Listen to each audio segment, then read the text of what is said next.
get you back inside your head. Before the summer ends and spread a little love.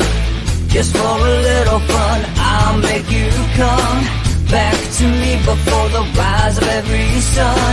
Baby, it's meant to be, I know you got a man, but he don't understand. You're gonna be a heartbreaker. You're such a love taker. So just suck me in and you can toss me like a cigarette. 'Cause I just wanna be a bad habit, yeah.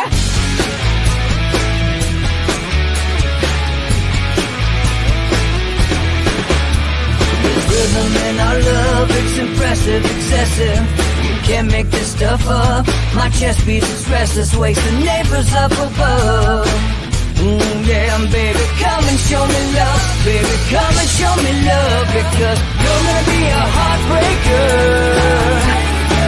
You're such a love taker. So just suck me in and you can toss me like a cigarette. 'Cause I just wanna be a bad habit, yeah.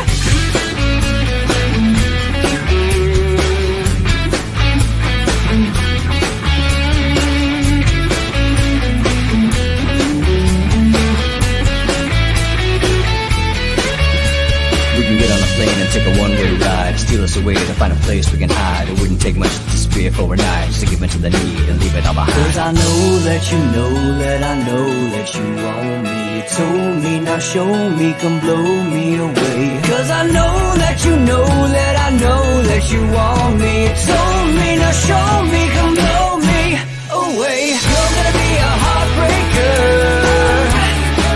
You're such a love taker. So just suck me in and you can toss me like a cigarette. 'Cause I just wanna be a bad habit, yeah. You're gonna be a heartbreaker. You're such a love taker. So just suck me in and you can toss me like a cigarette. 'Cause I just wanna be a bad habit, yeah. Suck me in and you can toss me like a cigarette. 'Cause I just wanna be a bad habit, yeah.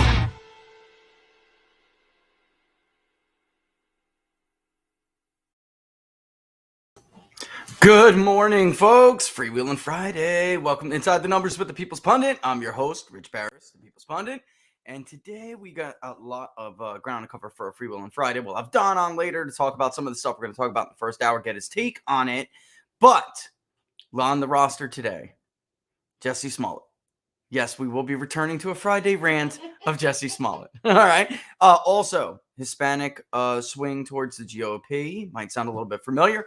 Other pollsters starting to catch along, better late than never. But at least they are. All right. As long as the industry, industry-wide, there's more voices that are actually doing a better job in reporting the truth, I'm happy. But I think we all know where this came from. All right. Copy and pasting. Copy and paste, baby. Copy and paste. But that's all right. I'm cool with it. Honest to God, cool with it. All right. But first and foremost, we have to go back to the beginning. Dun, dun, dun. Our good friend Jussie Smollett has been convicted by a jury in Chicago of 5 out of the 6 charges, which really they're really disorderly conduct charges for lying to police officers federally. You know, that is the old Martha Stewart crime. All right. Only this time, this was in connection with him lying about whether or not he perpetrated a fake hate crime, which we all know he did. And apparently the jury of his peers in Chicago, I wouldn't even call it Trump hating, because Trump did squeeze a lot more votes out of Chicago than he did the first time around, but not exactly Trump country. Okay. Very liberal. It's basically the reason why Illinois goes blue. And yet a jury of Jussie Smollett's peers, Jussie, whatever. A jury of his peers, the former actor of the show Empire, which he lost that role due to faking a hate crime, has been found by a jury 5 out of 6 counts. Each of those counts carries a max of 3 years hard time. 3 years in prison. Yet I would like you to compare the media legal experts and their analysis of this case and these guilty verdicts to the non-violent offenders, their analysis and commentaries over the non-violent offenders from January 6th who have basically been locked up, the key has been thrown away, and they are really enduring cruel and unusual punishment, which is, of course, against the law. There's an amendment against it.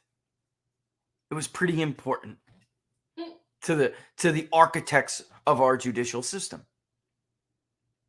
There is a very clear narrative to build up an expectation that Jussie will get probation. And I'm not saying he probably won't. The system is very unfair. He probably will. I am saying this. David French thinks it's all right to lock up a nonviolent offender who basically was trespassing in a building he pays for with his own damn tax dollars. He's perfectly okay with throwing those people away for years, letting them rot in jail, doing hard time in a prison. But he has absolutely nothing to say about a justice system that will let go Jussie Smollett, who wasted the taxpayer money. One pays for the system, the other one wastes the system. Doesn't seem very just to me and many other people. I also submit that if this was you or me or any other of the little people out there, they would throw the damn book at us. We'd at least get the 3 years to run concurrent. At least, come on, Laura, absolutely. If it was one of us, we would get the at least max for one of the charges. They would stack them all up, but they would run concurrently, meaning not back to back. They run concurrent at the same time. So even though you could technically get a total of 15 years when they run for 5 charges, 3 years each, 3 times 5 is 15. They run concurrent, so you're really only doing 3 years. You'll probably be out in 2 1/4 for good behavior. And you're damn sure that they're going to throw restitution charges at you to make sure that you pay for those 3,000 man-hours of police power that you wasted. 24 detectives who could have been solving real crimes. This is not simple that he just faked a hate crime.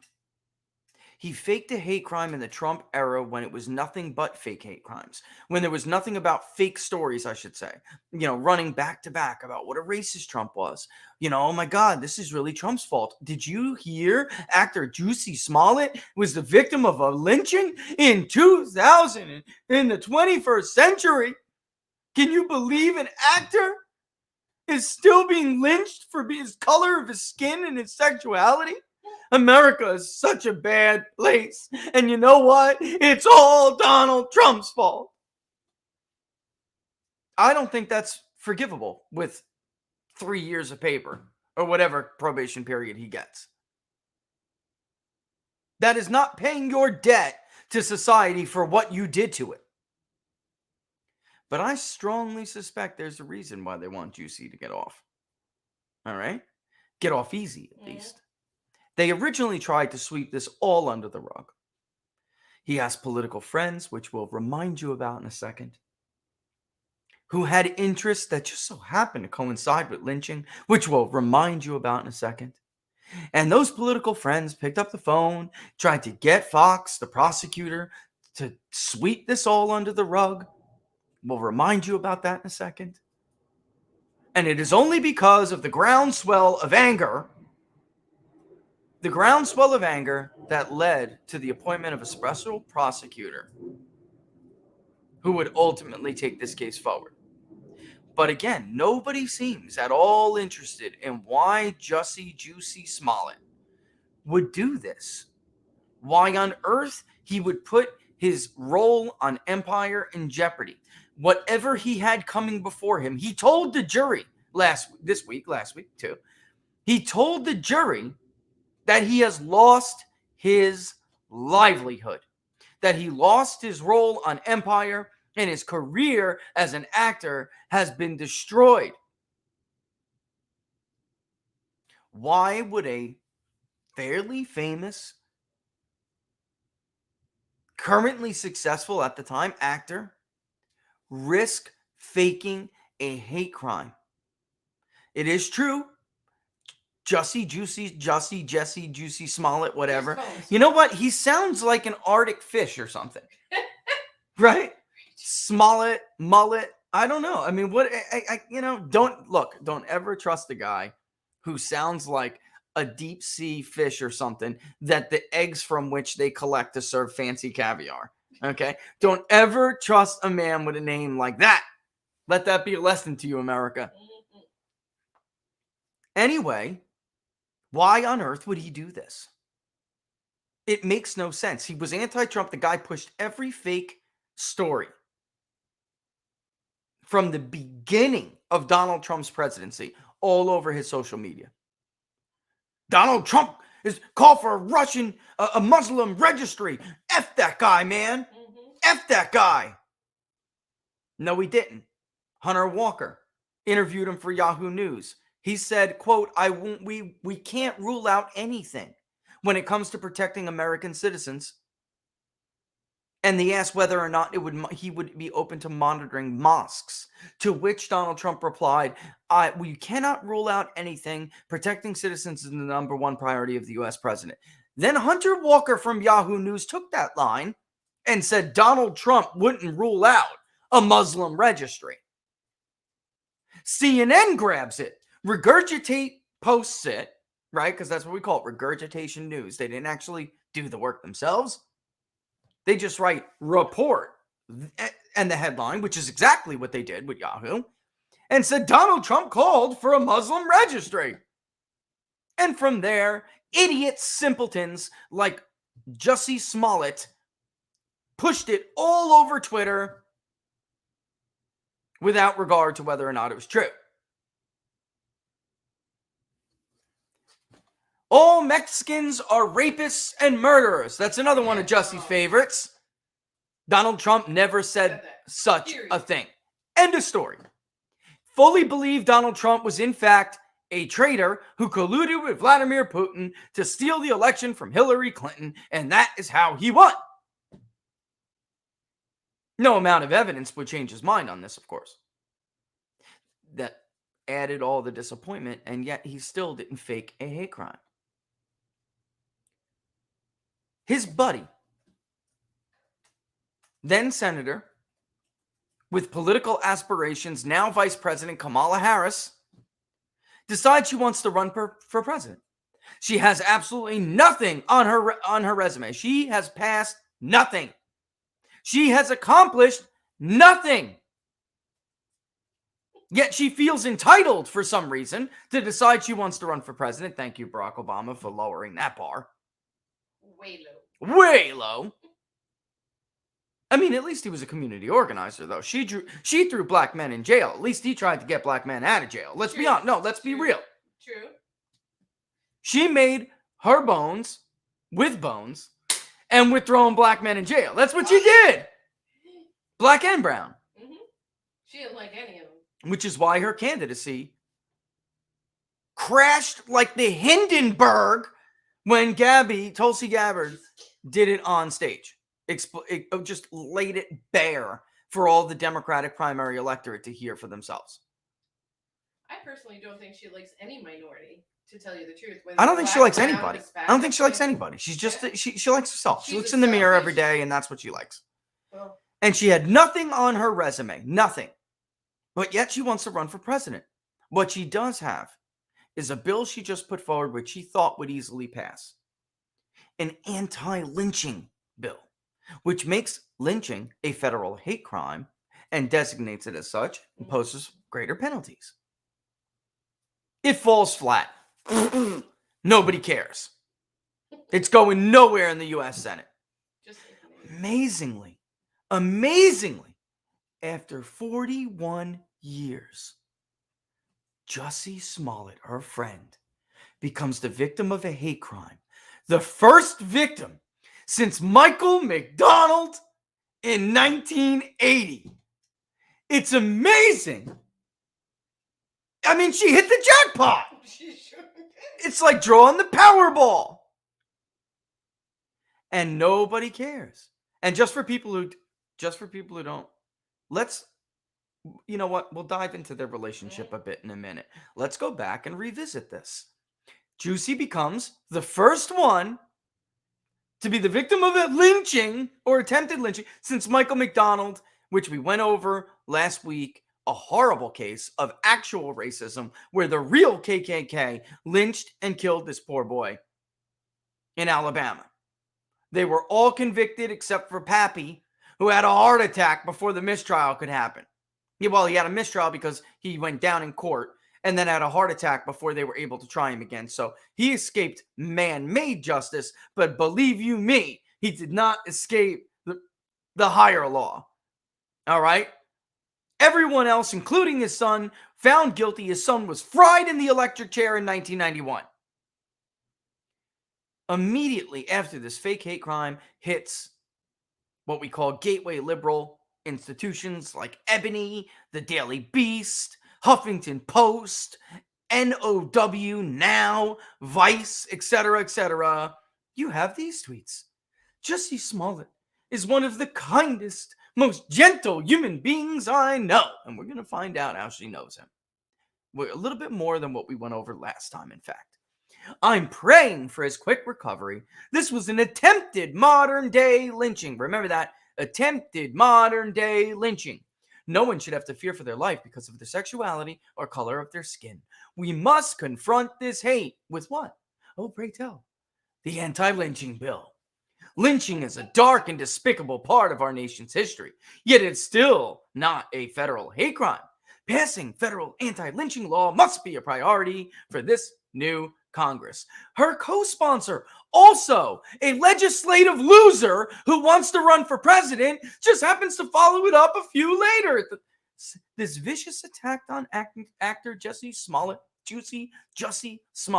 was an attempted modern-day lynching. That's incredible. So we hit the Powerball twice. All right. First, probably, the probability of this is just incredible. That after 4 decades, her friend happens to become the victim of a crime that there was no need of a legislation to combat, which she happens to be pushing because she thought it would be easy to pass, and yet it floundered. Wow. What luck. And now we have them using the same 4 words. I mean, I just can't. I gotta be honest. That's incredible luck. These guys are lucky. In narrative building, it's hard. You need to use repetitive wording, repetitive phrasing. The timing has to be right, has to be consistent. I got to be honest with you guys. They were very lucky how this all just happened to roll out for them. I'm glad he's safe. Oh, thank you, Mr. Booker. Maybe you could jump through a window next time like you lied about with that. Maybe save his kitten from a burning building. To those in Congress who don't feel the urgency to pass our anti-lynching bill, designating lynching as a federal hate crime, I urge you to pay attention. Senator Tim Scott, Republican of South Carolina, fell for that crap hook, line, and sinker. He jumped right on it, and with Tim Scott, who's a very likable guy.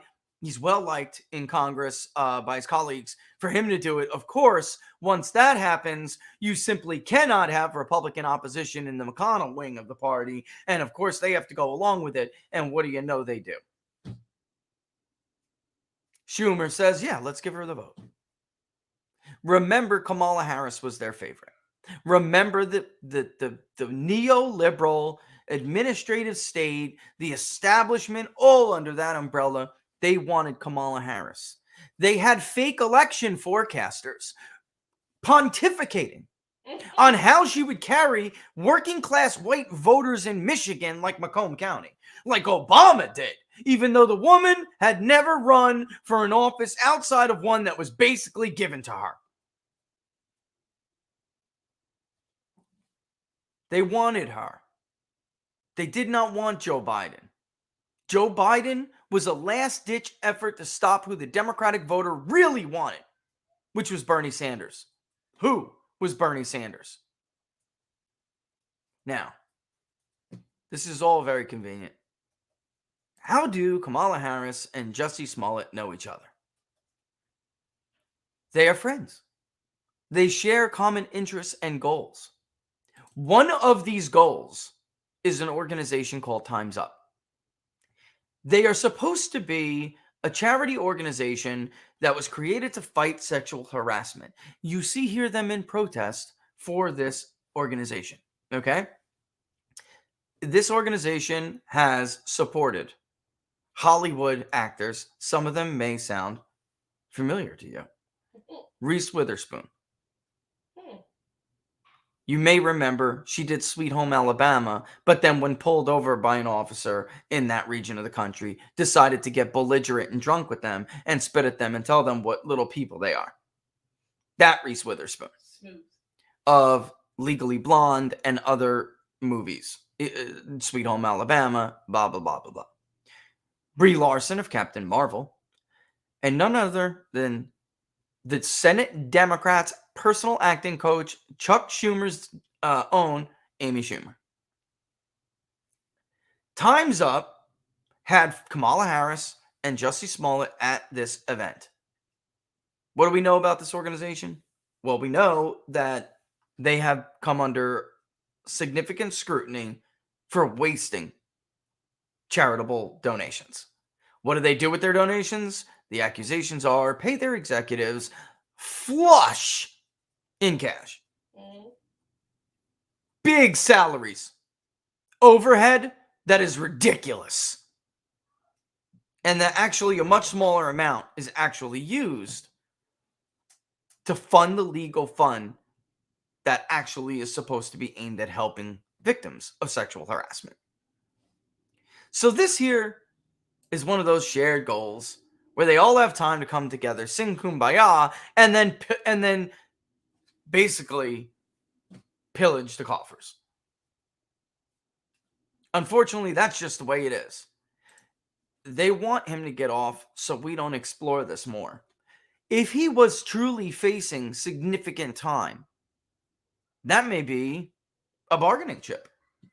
That may be motivation for Jussie to come forward and say, you know what, I wasn't in on this myself. Somebody put me up to this. And I'll tell you all about it if you give me probation instead of this sentence. Which again, you and I would have gotten. Well, in fact, Laura, if he didn't feel like he was going to get probation and at least get off with a slap on the wrist, then he would have probably have already tried to make a deal. He really thought he could get off here and act his way out of this. You could see it when he took the stand. You know, they didn't televise it, but you could read. Somebody said he really thought he was going to put on a performance and trick these people. My injuries were real. Well, nobody was saying even if they weren't. That's not the point. You had one of them punch you in the eye, so you got a black eye. It's not a fake injury. It's a fake hate crime. You staged it, brah. Get over it. Take personal responsibility and grow as a human being. Yeah. But they're incapable of doing that. By they, I'm not talking about Democrats or Republicans. I'm talking about elitists. He is a freaking elitist. Don't give me this, underprivileged, whatever you call it, at risk, whatever term you want to use.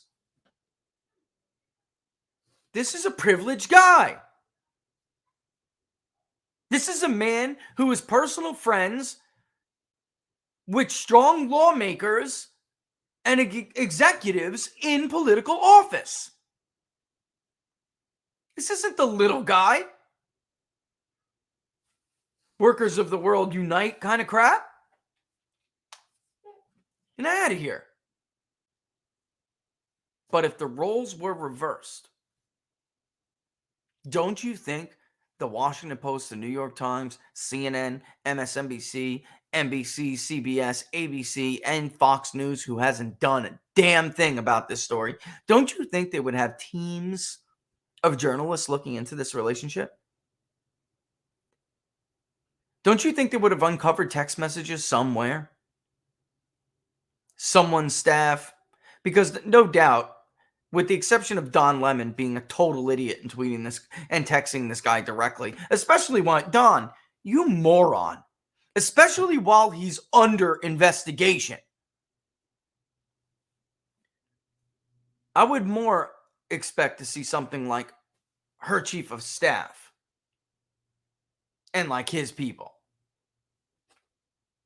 But there is very, very, very infinitesimal,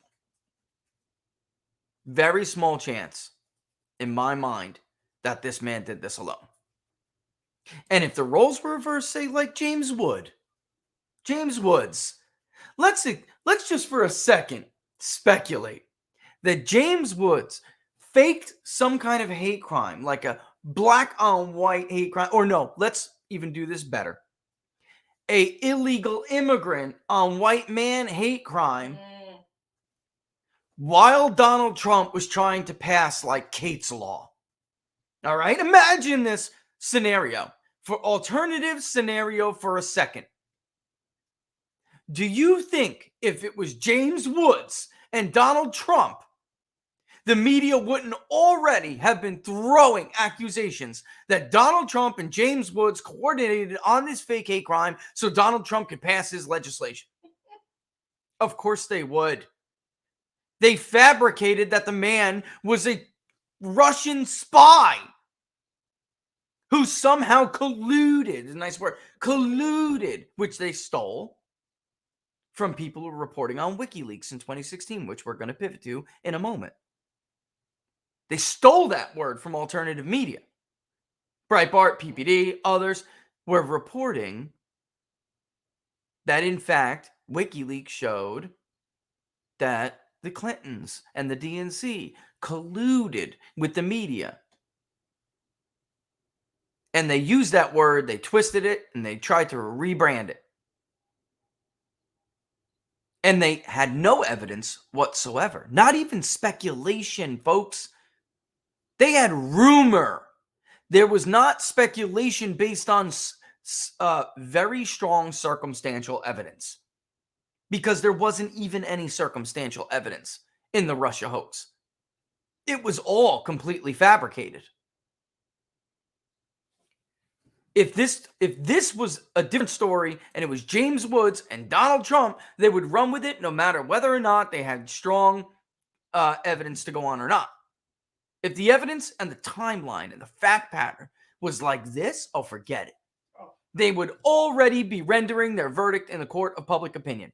James Woods did this at the direction of Donald Trump so Donald Trump could pass Kate's Law, or Donald Trump could fund the wall, or Donald Trump could ban illegal immigrants. Whatever. Without a doubt. Without a doubt. Speaking of which, as it's 11:30, let's pivot. I was going to do my own thing on this, but frankly, I think somebody did it better than I could in a basically a thread, and deserves really to be showcased anyway because of the work he has done on it. Okay? Yeah. So instead of myself going on and on and on here, I think we should just go to Glenn Greenwald. Yes. And in fact, let's do that. Let's make me small, Glenn Greenwald bigger. Okay? Julian Assange loses appeal. The British High Court accepts the U.S. request to extradite him for trial. This is Julian Assange's worst nightmare. But there's so much more to this than the meets the eye. I'm just going to read Glenn's thing, and then I have my own stuff that I would like to throw in here.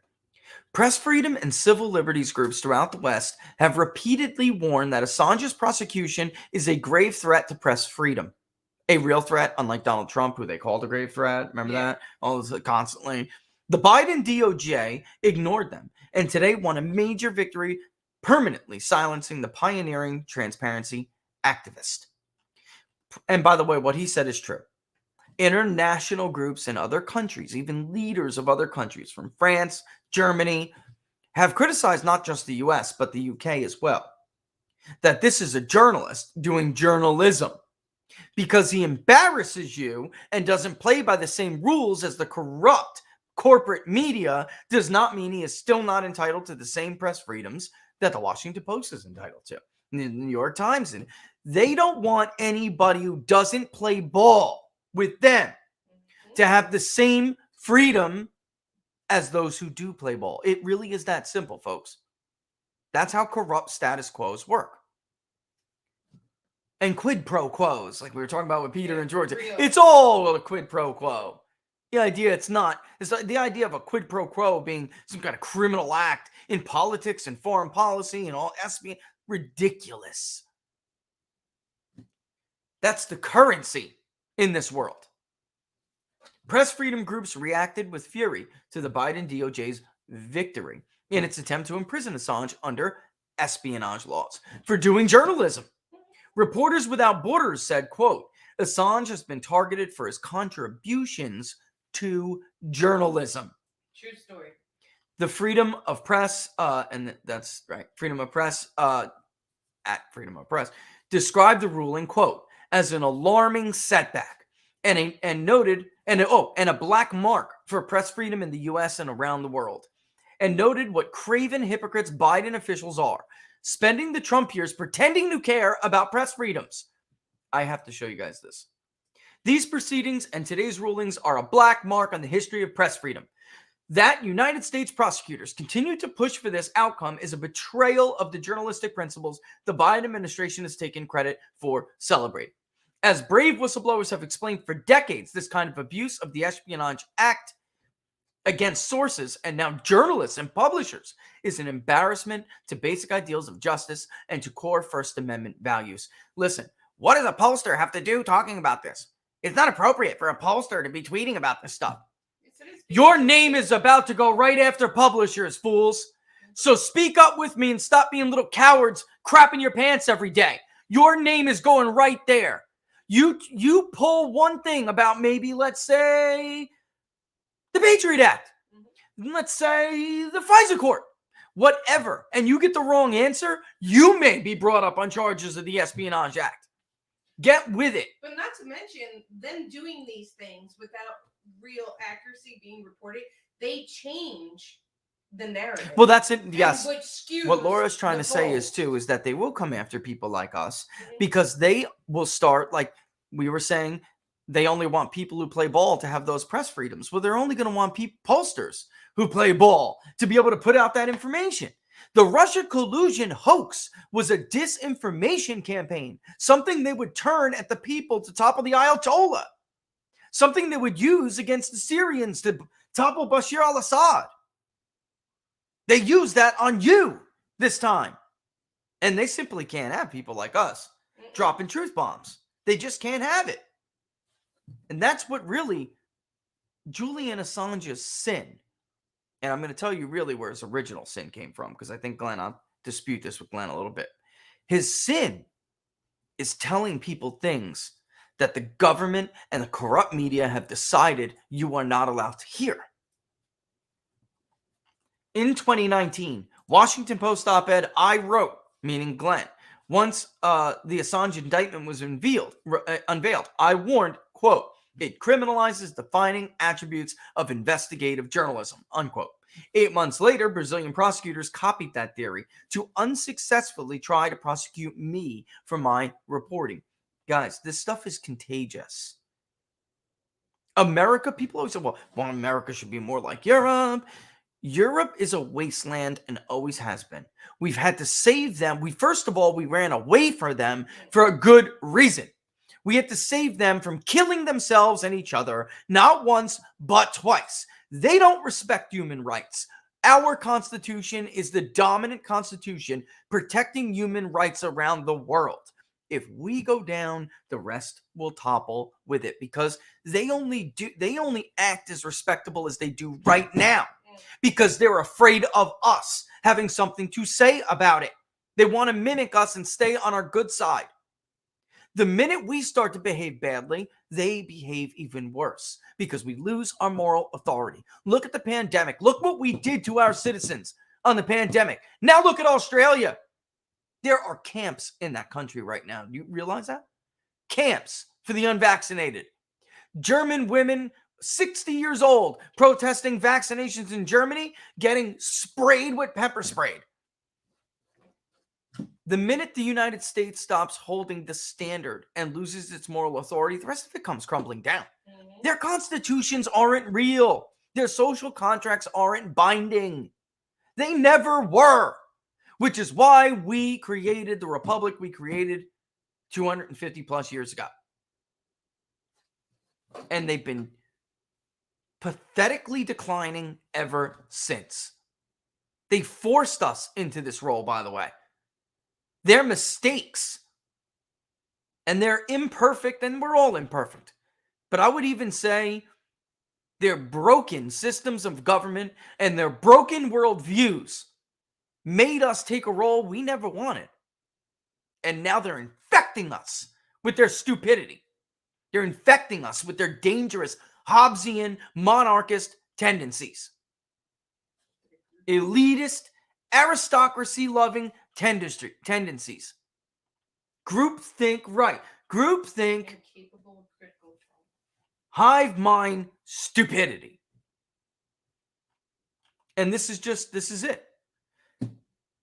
The Obama DOJ tried for years to prosecute Assange, but concluded it was impossible without destroying press freedom. The Biden DOJ has no such qualms. And the New York Times said why. The only thing that changed was his 2016 reporting that exposed DNC corruption. And I'm going to take a little bit of issue with this, a little bit. Democrats like the new Biden team are no fan of Mr. Assange, whose publication in 2016 of the Democratic emails stolen by Russia aided Donald J. Trump's narrow victory over Hillary Clinton. I have to tell you that too. That's another lie. We tracked that race more than anybody, states and national level. It did help Trump, but it did so by reinforcing people's opinions that Hillary Clinton was an elitist and the media was corrupt. Something Donald Trump was arguing anyway. If you asked voters, why are you voting for Donald Trump? Very few told you it was because of WikiLeaks. Bernie voters who voted for Donald Trump already believed what Donald Trump was saying. They already believed Donald Trump when he said, you know what? This is all corrupt and rigged against you. They stole this from Bernie. They already believed him. So the stupid pretend forecasters who say, well, let's take a look at the average. The averages were wrong. Who gives a damn what the averages say? A few of us got it right, and we all said Trump had the edge the whole time. The whole time. Started tracking July 3rd. Was the very first result, I believe. July 3rd. Go back and look at the tracking pattern. He had self-inflicted injuries that would hurt him from time to time. The Gold Star family thing hurt him briefly, but not really. It was like a quick reaction bump. The Hollywood, whatever, the Access Hollywood tapes did hurt him for a couple of days, but he rebounded. It was baked into the cake. He was going to win.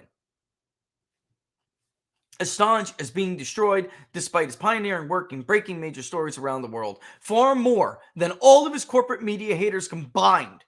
He's in prison because of that, and is a political prisoner because the real motive is vengeance for his 2016 reporting. And I would agree, I do agree with that. Their lesson in 2016, I've told you guys multiple times, was not to look at the grievances of the working class and the non-privileged and take them seriously. To look at the destruction of people's communities that they did over 40 years without asking their permission, without ever having a referendum. All right? For unfettered illegal immigration that destroyed their wage growth without ever holding a referendum. Without their permission. That was not their lesson. Their lesson that they took was, you know what? Damn these alternative media people. We lost control of the information flow. And if we could just get that back, by all means necessary, we should be right back where we were before, on top and in control. And that's what they did.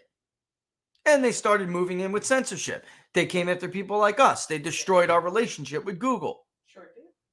And according to the employee at Google Consumer Surveys, what was my sin? Being an alternative to Nate Silver.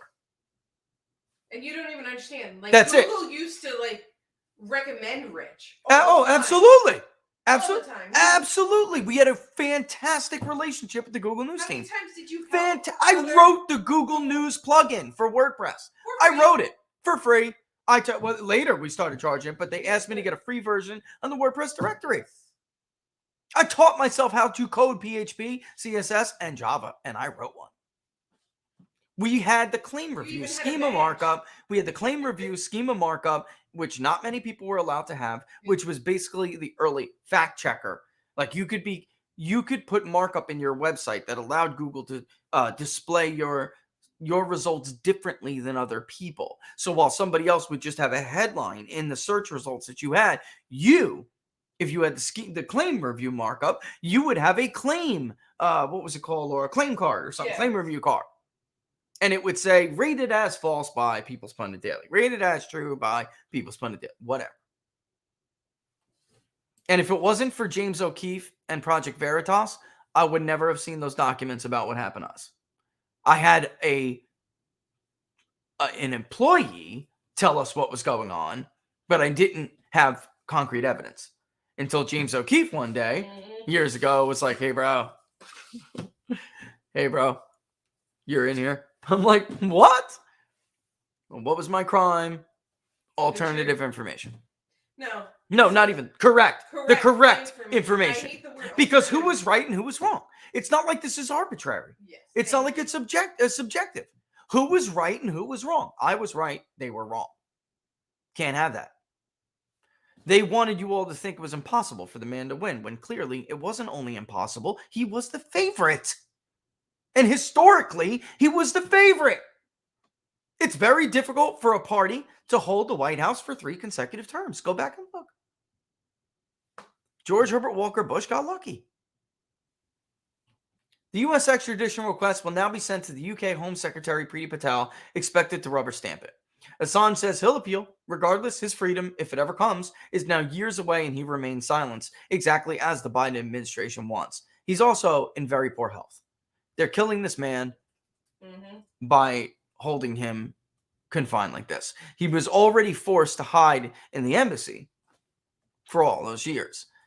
As the ACLU and Press Freedom tweet away this morning with the committee to project journalists prattling on about press freedom attacks in Russia, it would be nice to hear from them today about this major assault by the Biden administration on core First Amendment freedoms. There are, needless to say, large numbers of liberals and Democrats cheering this in my replies and elsewhere. U.S. liberals are absolute authoritarians.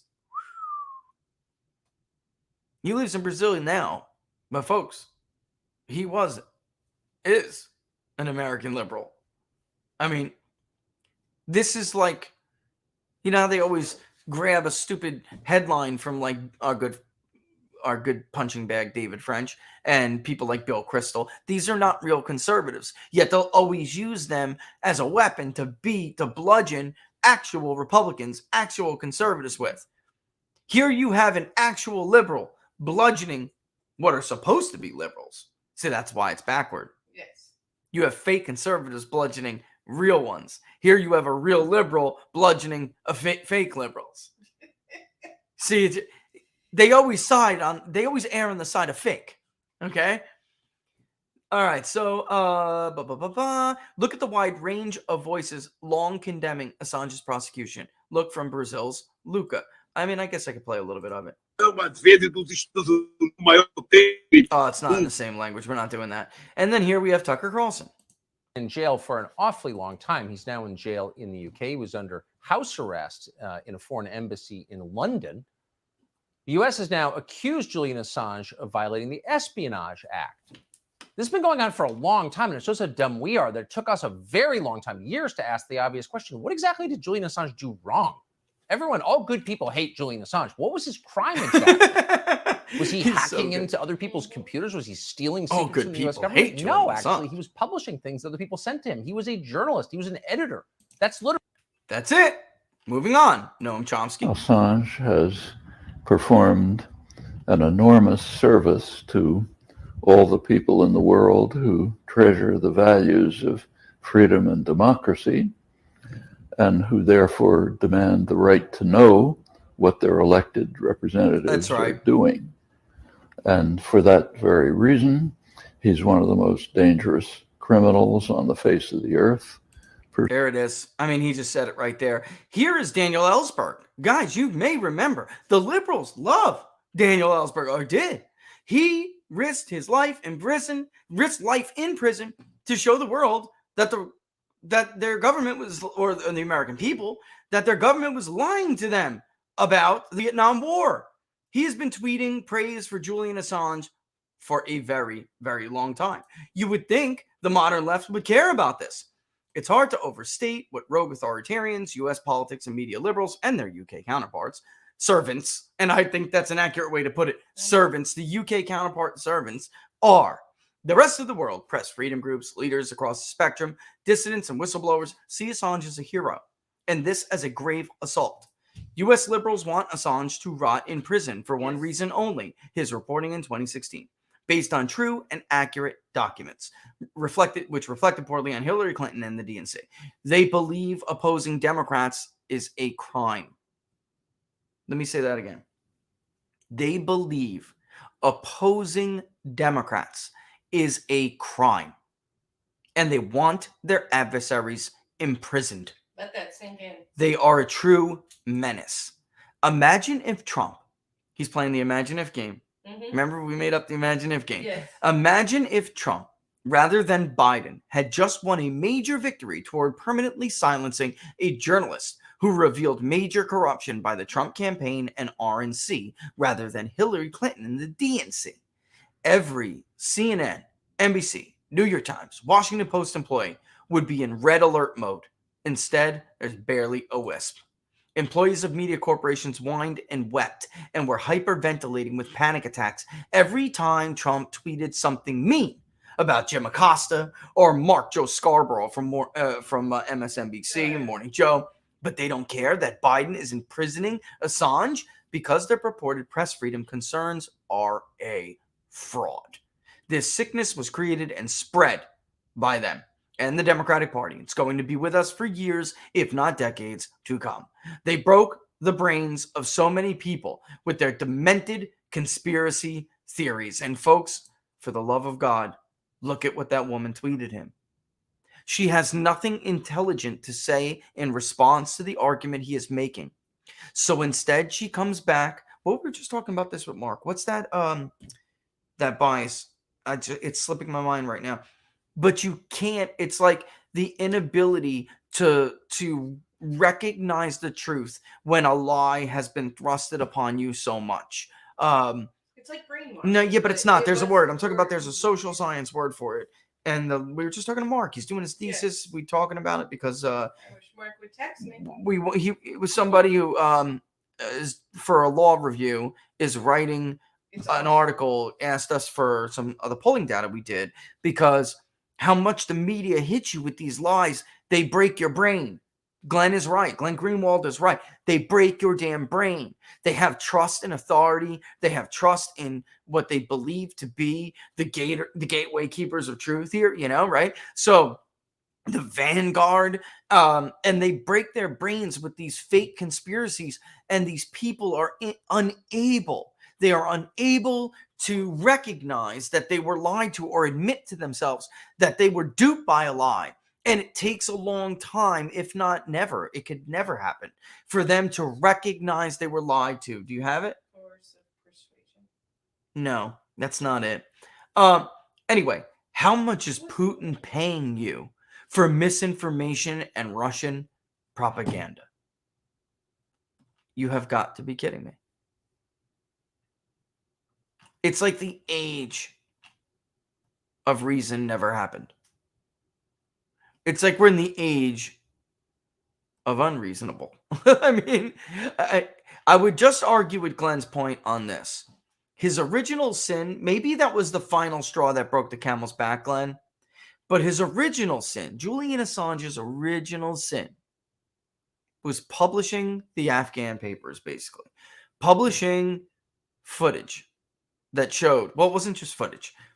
He put out a bunch of, it was mostly most embarrassing stuff surrounded the war in Afghanistan. When Barack Obama was still president, Hillary Clinton was the Secretary of State. She tried. So, she wanted this guy locked up from the jump. It also showed how callous she was with Libya, because if you remember, Hillary Clinton was absolutely going to run for president. Everybody knew that. When it came to foreign policy, she was going to make Libya her crowning jewel. And Libya collapsed when Julian Assange published all those cables. It collapsed when Afghanistan, underneath her, you could see how many lies the American government was telling the American people. Obama had sold that as the good and just war. You remember? Remember context, folks. Never forget context. It matters more than almost anything you'll see in the immediate headline. Always, every time you see stories, you follow the fact pattern and remain in the present, have a bird's eye view of the historical context. You have to do that. Otherwise, that's how people like Julie Chuang over there could be duped by Russia collusion. She didn't realize how much they changed the fact pattern and how much they took things out of its proper historical context. And they did that on purpose. So it made a lie more believable. All right. But yes, Julian Assange, particularly that one, the Reuters journalist, and had hired a photographer. Obama vaporized the wrong building. It turned out to be basically a triage center area, I believe, right? It turned out to be a triage center.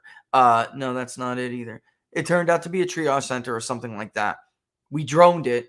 We killed a bunch of innocent people, including a journalist from Reuters, who you would think corrupt. This is how corrupt the media is, or corporate media. You could kill one of their own. If they agree with you ideologically, they're going to try to protect you. That's sick, man. Who the hell would want to work for an employer like that? They just moved on from this port. You know what? The AP, they didn't stand up to Barack Obama when he was bugging their journalists. Talk about threats to press freedom. They didn't give a damn. Fox News basically said nothing when James Rosen was bugged. For what? Reporting on Hillary Clinton's State Department. So he's right when he says that all of these concerns over press freedoms under Trump, totally bogus. Donald Trump was more engaged with the press. He was look, I don't know who was more transparent. The White House? Trump White House? You can't name another White House that was more transparent than the Trump White House.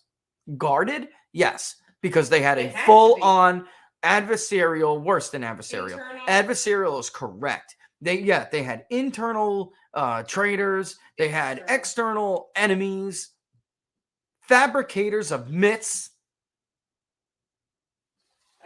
vultures waiting to pick the meat off their dead bodies. And what's so amazing is he was surrounded by all of that, and yet he was the president that did most for the country.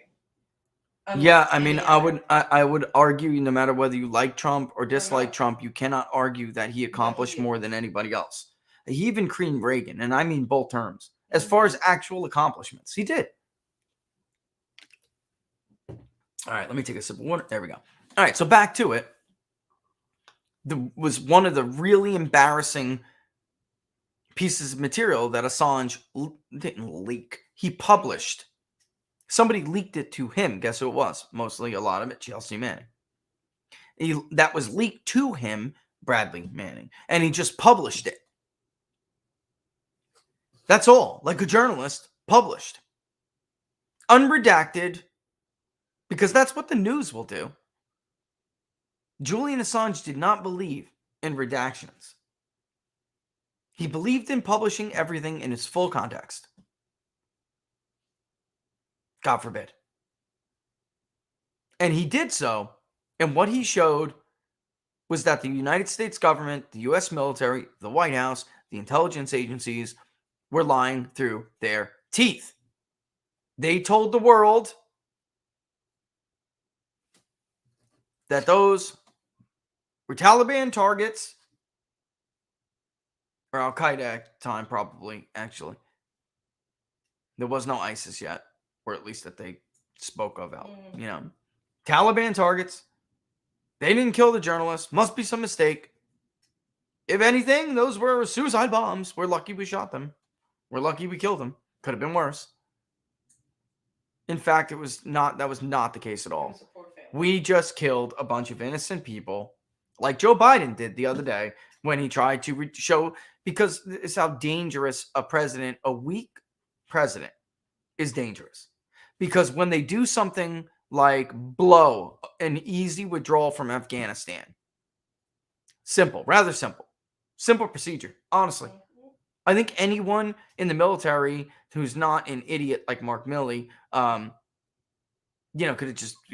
have been put in charge of that and it would have went a lot better. But then because they're embarrassed and they're made to look like fools, they feel they have to retaliate. And then they get sloppy. Then they kick a few drones up, they scramble a few drones and they level some buildings. They don't care if they kill a bunch of kids in the process, which is what Joe Biden did. He didn't kill any ISIS-K leaders. The new enemy, the new scary, the new big bad. ISIS-K. Anytime the Pentagon refuses to tell you the names of the so-called leaders, like they did with Afghanistan, with what Julian Assange blew up. Anytime they refuse to give you actual target names, they're full of crap. They're full of crap. They know the name of every HVT they're trying to find a drone. So to pretend like they can't release it right now because of this or that, bullcrap. It's nonsense. What that really means is, oops, we killed a bunch of kids.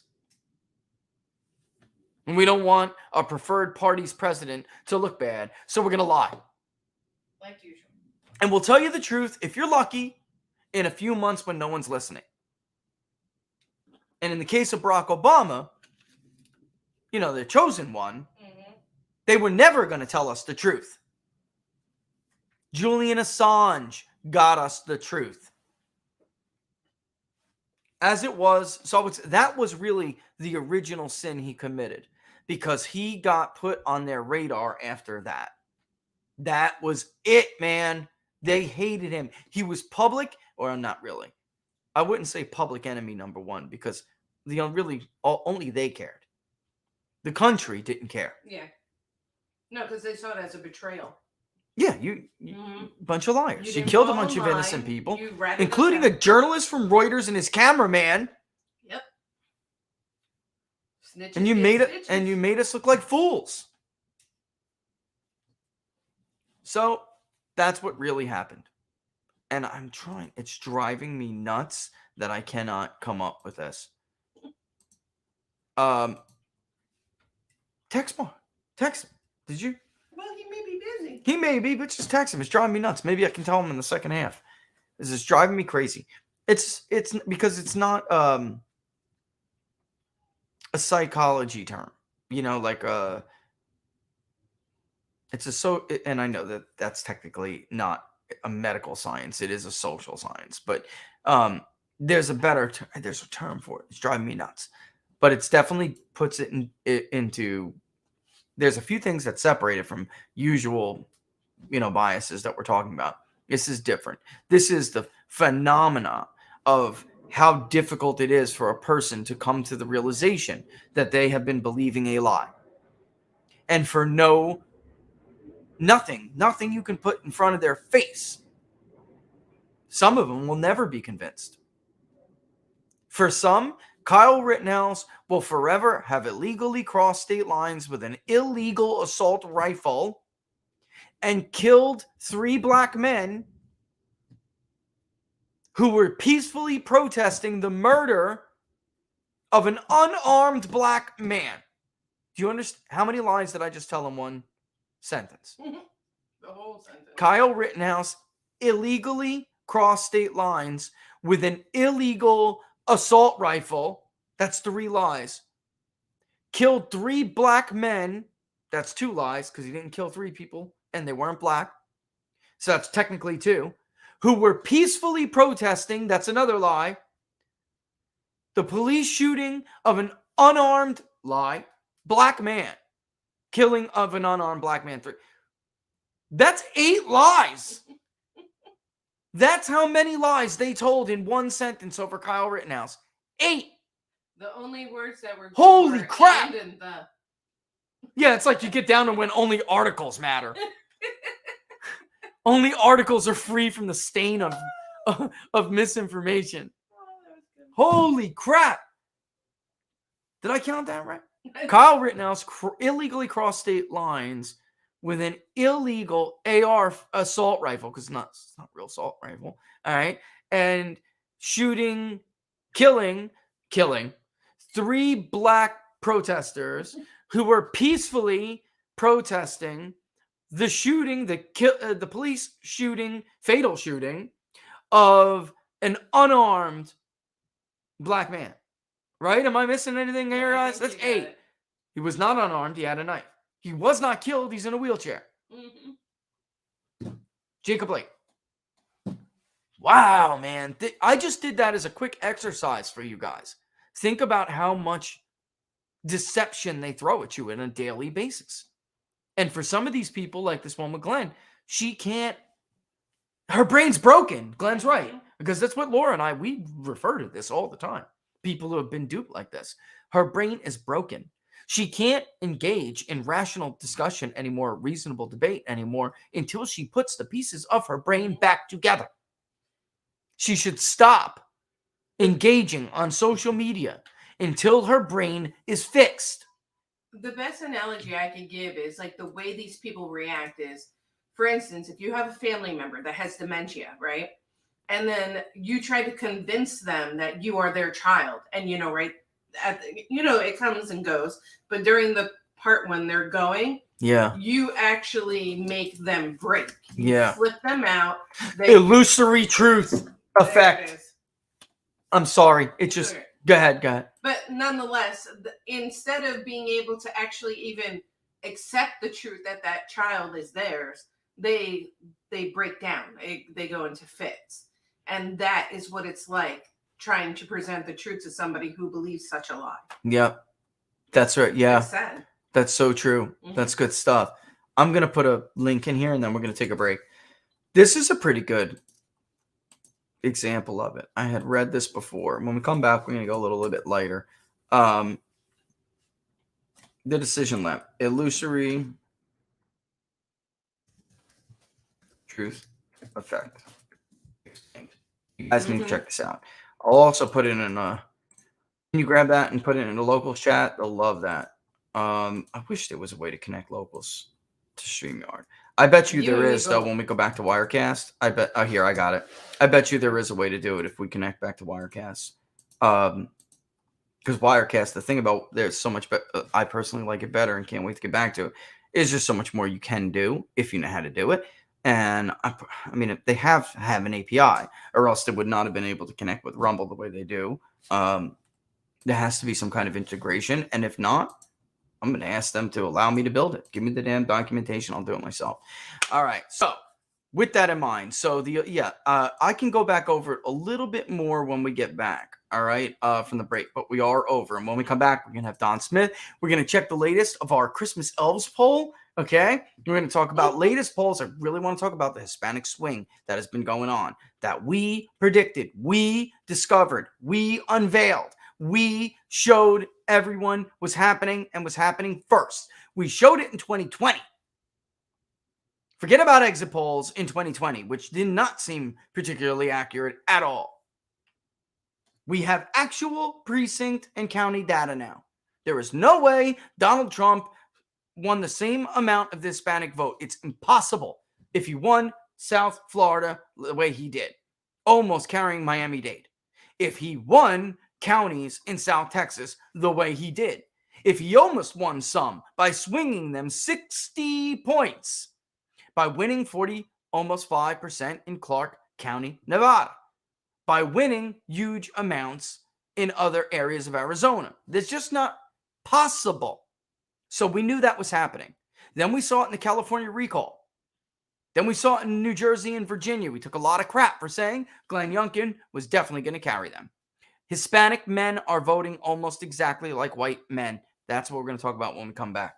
We'll be back to Inside the Numbers. Follow me on Twitter at @peoples_pundit. Follow me on Getter at peoplespundit. But of course, the best way to follow me is on Locals, peoplespundit.locals.com. peoplespundit.locals.com. And of course, if you like this video, you're watching on YouTube still, hit the like button, give it a thumbs up.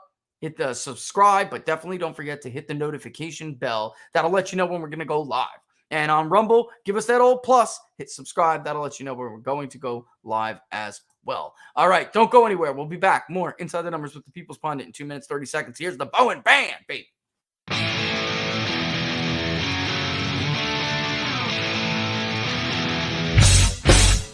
How much you wanna bet that I can get you back inside your head before the summer ends and spread a little love. Just for a little fun, I'll make you come back to me before the rise of every sun. Baby, it's meant to be, I know you got a man, but he don't understand. You're gonna be a heartbreaker, you're such a love taker, so just suck me in and you can toss me like a cigarette, 'cause I just wanna be a bad habit, yeah.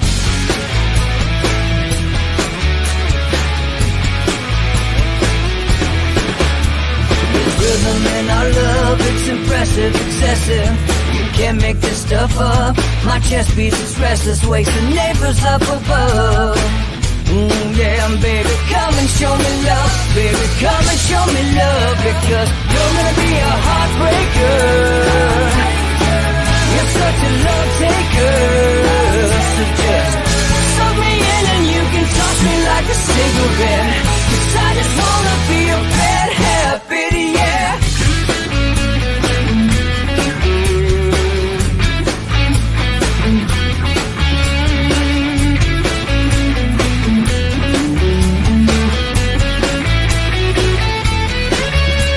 We can get on a plane and take a one-way ride, steal us away to find a place we can hide. It wouldn't take much to spear for a night, just to give into the need and leave it all behind. 'Cause I know that you know that I know that you want me. You told me, now show me, come blow me away. 'Cause I know that you know that I know that you want me. You told me, now show me, come blow me away. You're gonna be a heartbreaker,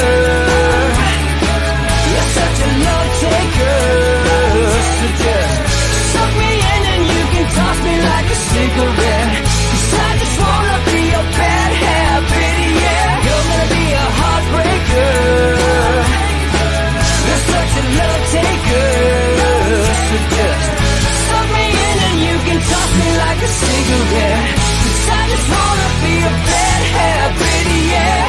Suck me in and you can toss me like a cigarette, 'cause I just wanna be a bad habit, yeah.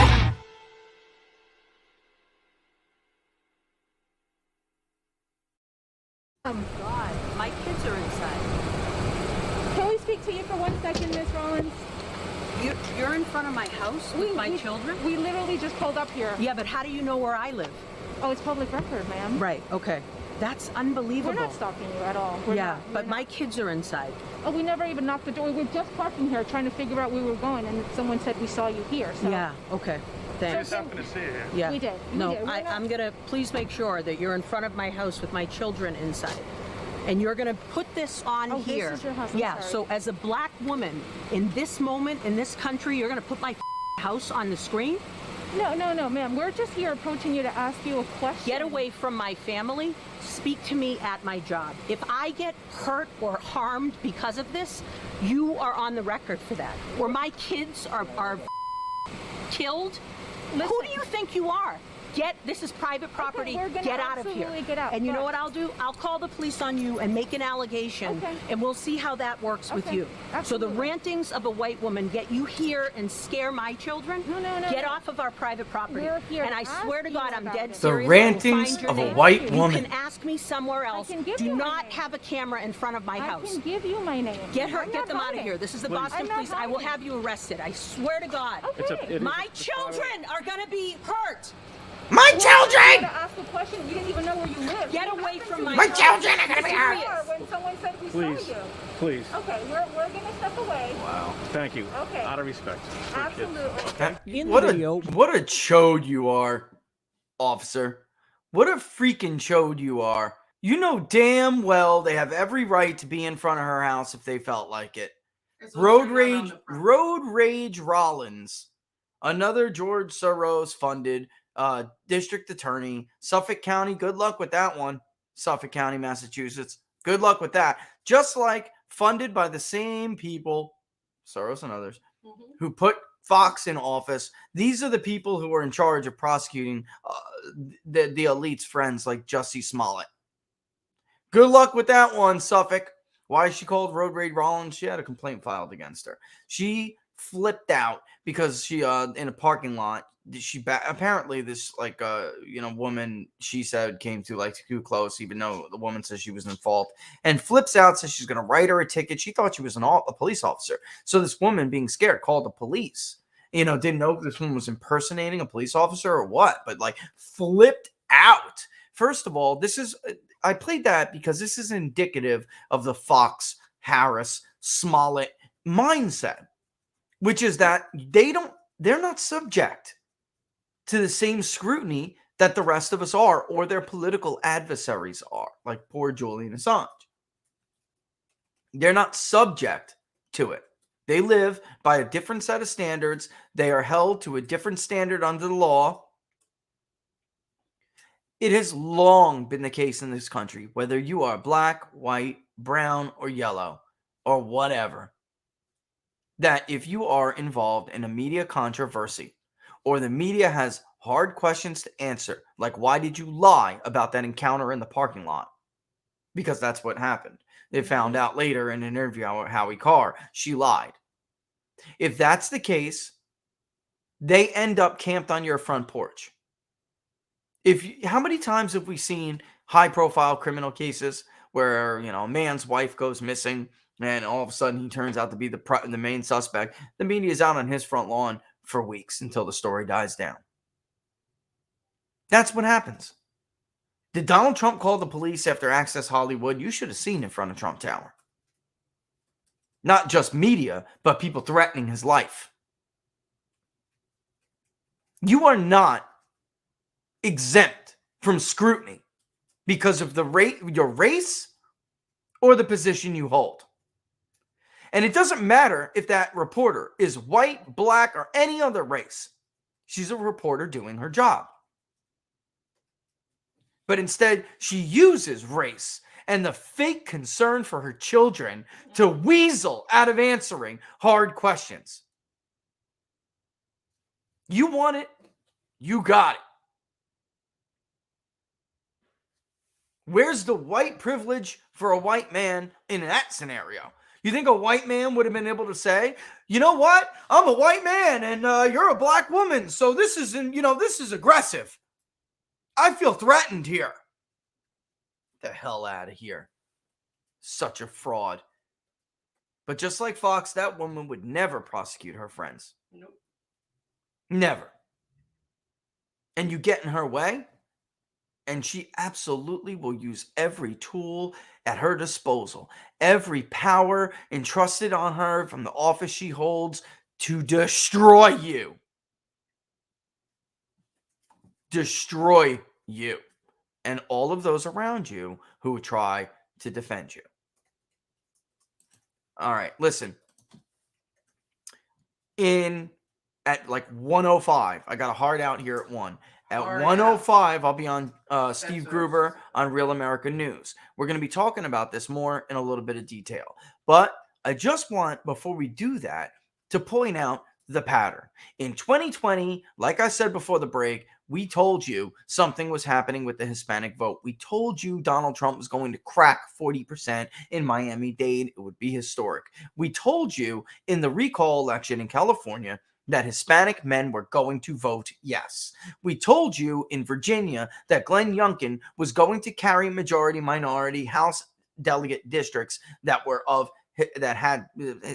not a lot of Hispanic vote, but there are concentrated areas, and that Glenn Youngkin was doing well in those areas. Had we polled New Jersey, I imagine we would have told you that the rest of the Hispanic working population in South Jersey would oust people like Ed Sweeney because they had voted for Donald Trump in 2020 anyway. We told you that there was in the national poll, 2 now, a very strong swing to Republican candidates, and in the hypothetical matchup, an even bigger swing to Donald Trump among Hispanics. Now we have the Wall Street Journal poll out, among others. Emerson, I got to give a shout out to Spencer, and Spencer Kimball at Emerson College has also caught on to this movement with Hispanics. And I have talked to Robert Cahaley privately about our own, like, hey, do you see this? You know, and especially in Virginia, I was like, hey, Robert, are you seeing this big? Because it was, you know, Northam carried Hispanics over Ed Gillespie in Virginia overwhelmingly. He crushed Gillespie. So when it's coming back that they're like basically running even, I'm like, whoa, that is a big deal. So I'm like, hey, you know, do you see this stuff? And it's impacting areas like Loudoun County. It's impacting the 10th congressional district, because guess where Loudoun County is? And he saw it too. But we have been very vocal and in the front of this. We have been in front of this from the beginning. The Wall Street Journal comes out, publishes a hypothetical poll with Biden. You know, Trump has, they're really tied, but Trump has an edge in that poll, obviously, because even a tie is a Trump win. I mean, that's it. But they're splitting. Hispanics are splitting their vote 45 up between Biden and Trump. Trump is carrying a majority of Hispanic men, 55 to, I believe it was 31 for Joe Biden. That's basically white vote spread. That in a poll, that is the white vote spread. This is a big deal. In Texas, in Arizona, in Nevada, in Florida, you could see it. You could see it before the election.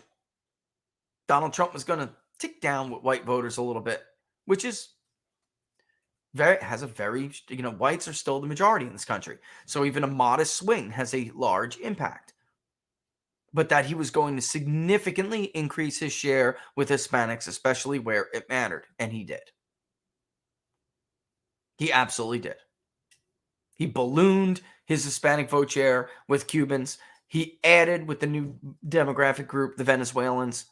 He even improved among Puerto Ricans. But Mexican, especially working Mexican men, he blew it out of the water. And this trend is continuing. And now we're not the only ones who picked it up. Even mainstream polling now. For those who don't know, the Wall Street Journal broke their decades-long relationship with NBC and their joint pollster. They now picked up Tony Fabrizio, who was, they say, we have Trump's pollster and we have Biden's pollster. The truth is, you know, John McLaughlin was Trump's pollster in 2020. Fabrizio did do some work for him, but Trump did not really like his polls. And I imagine that's because John McLaughlin gave him what he wanted and not what he needed. And Fabrizio is just not going to do that. That's just the reality. But he also made headlines recently in Politico. The Trump's PAC did in fact hire him, gearing up for his reelection, to see where he was in the Rust Belt and in some of these battleground states, the Rust Belt plus Arizona and Georgia. There is no rematch in Florida. There is no rematch in North Carolina. As much as people think demographically North Carolina is changing. North Carolina was closer this time, and the election was pretty dang close. But if you polled North Carolina right now, as we did, by the way, recently, it was Trump plus 11. They don't like Joe Biden here. No bueno. No bueno. And in Florida, it's not an election. Donald Trump is overwhelmingly going to carry Florida. It will be a 40-minute call like it was last time. And it's only 40 minutes because you're waiting for the second time zone to kick in. Because you can't responsibly make the call until that time zone kicks in. But ask Laura and she'll tell you, I knew in 15 minutes that state was gone. Yes. 15 minutes. And then you even waited an extra 15 minutes. I did, just to be nice. I did. Nice. Or 30, because I called it in 45 minutes. Oh, yes. So it was 45, something like that. It was 45 minutes, Yeah. actually, to be honest. It was the first Florida call. So this state's gone.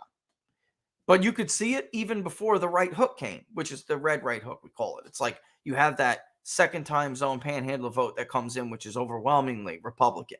So you first have to look at how liberals are doing, and they're two strongholds. They had three. They do not anymore. Okay? Miami-Dade is not a Democratic stronghold anymore. That's not it. That's not if Trump. We'll see how I think DeSantis is going to do extremely well in Miami-Dade. I do. With his reelection. But, you know, they have Duval, which they've been increasingly doing better on. Hillsborough is not enough anymore. They are increasingly winning Hillsborough, even though Stump stopped that trend. He arrested that. He lost Hillsborough County by about the same amount he lost it to Hillary Clinton. So he arrested that trend, which had been moving to the left. He did so by increasing his vote share among Puerto Ricans. That's how he did that. All right. And then in the Tampa area, for all of the talk of, Biden carrying Pinellas by 8 points, Trump had won it barely. Obama carried it twice. For all the talk of that, 500,000 votes later, and the two were separated by 200 votes. Biden won it by 0.01% or something. How much? It's a joke. 0.0 was 0.01. Yeah. I mean, it's a total joke. That is not a contest. Florida loves Donald Trump. Mm-hmm. It is not. I don't care who they run against him.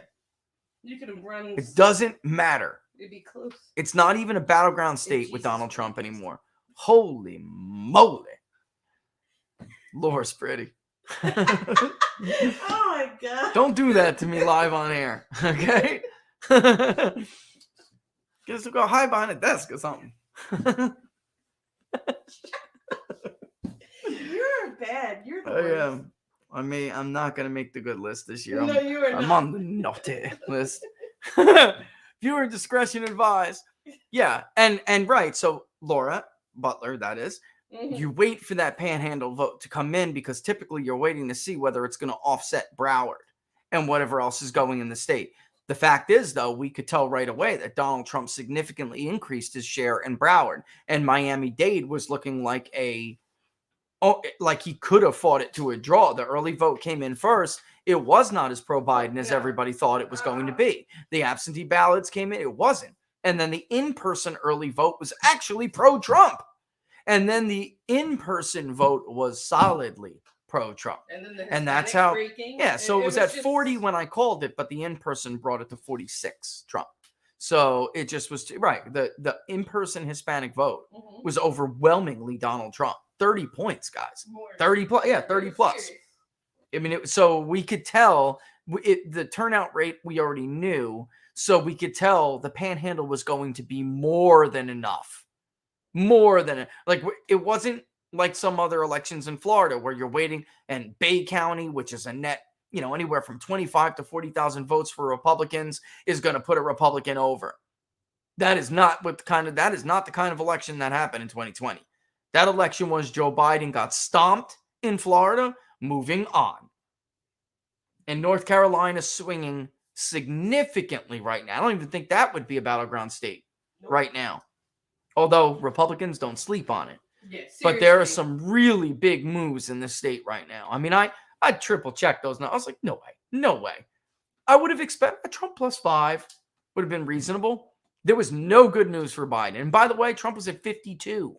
So it's not like it was like 45, 34 or something. No, it was 52 Trump. It was over 41 Biden. That was that Trump +11 we had.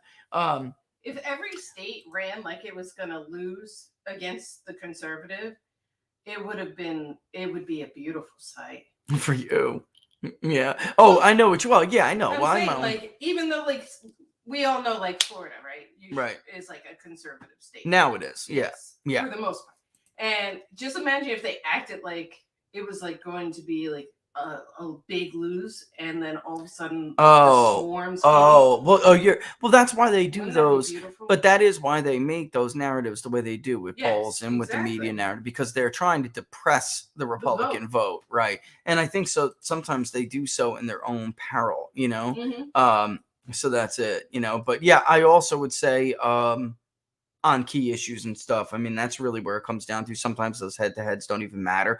Even in the Wall Street Journal poll, when you ask who do you trust more, I mean, these were just, they found margins like we did, just huge margins. So it's, of course, that's going to favor you in turnout and enthusiasm, but it's like the middle is yours. It's yours. So you would have to have such a weak base turnout to lose. It's not feasible. All right, I do want to bring on, what's up? Can I ask you a quick question? Or are we bringing down? Well, I want to bring Don on. Let's bring And on then Don we'll first. ask There's questions. a lot to go through. I know you want to go through that, but all right, Don is he looks ready to me. He looks ready to me. Wait, Thumbs, look at him. And yeah, make he sure looks. He's, not, He's okay, bobbing his saying, head. yeah, Thumbs all up. I see I it. was like, All right, before you start, ladies and clicking, gentlemen, the one, the one, the the only Don Smith. What's up, buddy? Hey, how you doing? I'm doing great. Oh, please, please. I don't want to interrupt the show. Living the Hold dream, your buddy. applause. Living the dream, right? Yeah, absolutely. Absolutely. Yeah, So a lot of good stuff going on. Yeah, our good friend Jussie Smollett, like I said, never trust a man who sounds like he has a name that's like an Arctic fish, which they like harvest to get their eggs for fancy caviar. Never trust a man like that. All right, but been totally guilty of 5 of the 6 now, so now we can stop like arguing with people on Twitter about whether or not he did or did not fake a hate crime, like these stupid actors and actresses that came after me last week for it. All right, you idiot. This one of them went in front of Stephen Colbert and actually said that it wasn't debatable whether or not this was a hate crime. Okay. I don't even remember her name. That's how irrelevant these people are to me. But let's see. I don't even remember a movie she was. You'd know her if I said her. But how do you feel now, idiot? Are you going to go to Twitter and apologize to everybody for helping to push a fake hate crime? What I want to know, Don, is what are the odds you being doing this all these years? What are the odds that this man was not at least somewhat put up to this? I mean, like coordinated with this. There is no way in my mind, hate crime legislation like this, anti-lynching. There isn't a lynching in 40 years in this country, and her friend just happens to fake a hate crime. By her, I mean Kamala Harris. What do you think about that, Don? Well, yeah, and you laid it out here last week or a couple of weeks ago. You laid the whole case out. Yeah, I mean, totally. That's exactly what this is. This is all politics. It's all scripted. They're even using actors now, bad actors, albeit, but they're even using actors now. You know, let me say this. This is one thing that I think some people are missing on this. And I'm talking the media, most of the mainstream media, which of course they're going to miss because they probably know it, but you know, they're better off not telling you this. Right. A number of years ago, when they first brought this is under Barack Obama. Oh, let me be clear. Under Barack Obama, when they were doing they revived this whole thing about reparations, right? So they're going to do this whole thing with reparations, and they asked him about it. So here's the first African-American president. They say, well, how do you feel about reparations? And he said this, and this should have been noted at the time, and it should have been reported on continuously since. He said, I'm not for, if you're asking me, am I for writing a check and giving a check out to people? No, I'm not for that. There's other ways to achieve reparations. What he meant by that is exactly what we're seeing. You just saw, you just played the clip, right? I mean, how was that not a racial incident, right? The road rage Rollins thing. I mean, this is all on purpose. The Kim Foxes, all these people that are all over the country, it includes Gascon, all these people who are for changing the laws. It has never been about equal rights, Rich. It's always been about special rights. Yeah. And that's what was meant by that statement. I don't believe in giving a check, but there's other ways to achieve reparations. You just mentioned lynchings. I'm sorry, I don't remember a lynching actually in my lifetime, but I don't remember the last one anyway. Maybe there have been. They brought this bill up. When racial tensions decrease, politicians do everything they can to get them back up there. The Jesse Jacksons, the Al Sharptons. What would those guys do if they didn't have this whole thing going on, right, revolving around racial tensions that don't exist? So the Tawana Brawleys, all these things, they're fundraising events. Power, money, votes, period. Power, money, votes. Folks, if you remember anything, I mean, that's it. Power, money, votes. And I just can't, people are like, oh, you're reaching. I have to bring up this, where is it? I have to bring up this, if it was our, let's change it up. I don't know if you heard this before, but if it was, let's say, this guy, and instead of Kamala Harris, it was Donald Trump, and they were doing it, Don, to push Kate's law. All right. Or that's what, let's say it happened during his attempt to push Kate's law. Are we really supposed to believe that the media wouldn't put the 2 and 2 together and go after this guy and just basically immediately jump to conclusions? First of all, they wouldn't be jumping to conclusions if they had the evidence that we have right now. That wouldn't be jumping to anything. It's strong circumstantial evidence. And just as, from my math mind, I just can't fathom how after 4 decades, no attempt of lynchings, nothing. I mean, after 4 decades, Don, her friend just happens to be the victim of a hate crime that hasn't transpired in this country since it happened to Michael McDonald in Mobile, Alabama. I mean, this is to me, you have to be a complete idiot. And again, there they are. And by the way, that organization, go to charities. What's that charity website, Laura, where you balance out? They'll tell you, Don, you may know. They'll tell you which one. Is it Navigator? Sorry, it's something like that. It's Charity Navigator or something like that. Yep. Yeah, I mean, this organization just stuffs the pockets of their executives. They have incredibly high overhead. Very little goes to the legal fund to help sexuals. I mean, so the nature of their relationship is built on lies, which is that there are these. I'm not saying people aren't sexually harassed. All right. But I'm saying that they're like these champion groups out there that pump it up, like you just said, because it's about money. It's not about championing the issues. It's about money. Because if it wasn't, they wouldn't be making it their personal living. They wouldn't be doing that. And then they wouldn't be leaving so little the scraps they leave for the actual cause. Right. And it's like I think about it when I hear these stories, like the Public Polling Project. I wanted WordPress Give. Because you can't be, Kyle Rittenhouse showed us you can't be on GoFundMe if you don't, comply. That's just a better way to put it.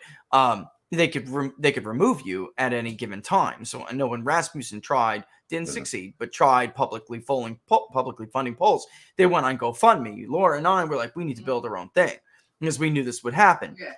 I wanted it like that on purpose so everybody could see exactly how much money. And I can't imagine. I don't know how you. First of all, as someone who's not in the left wing circle, we wouldn't get away with it even if we wanted to. No.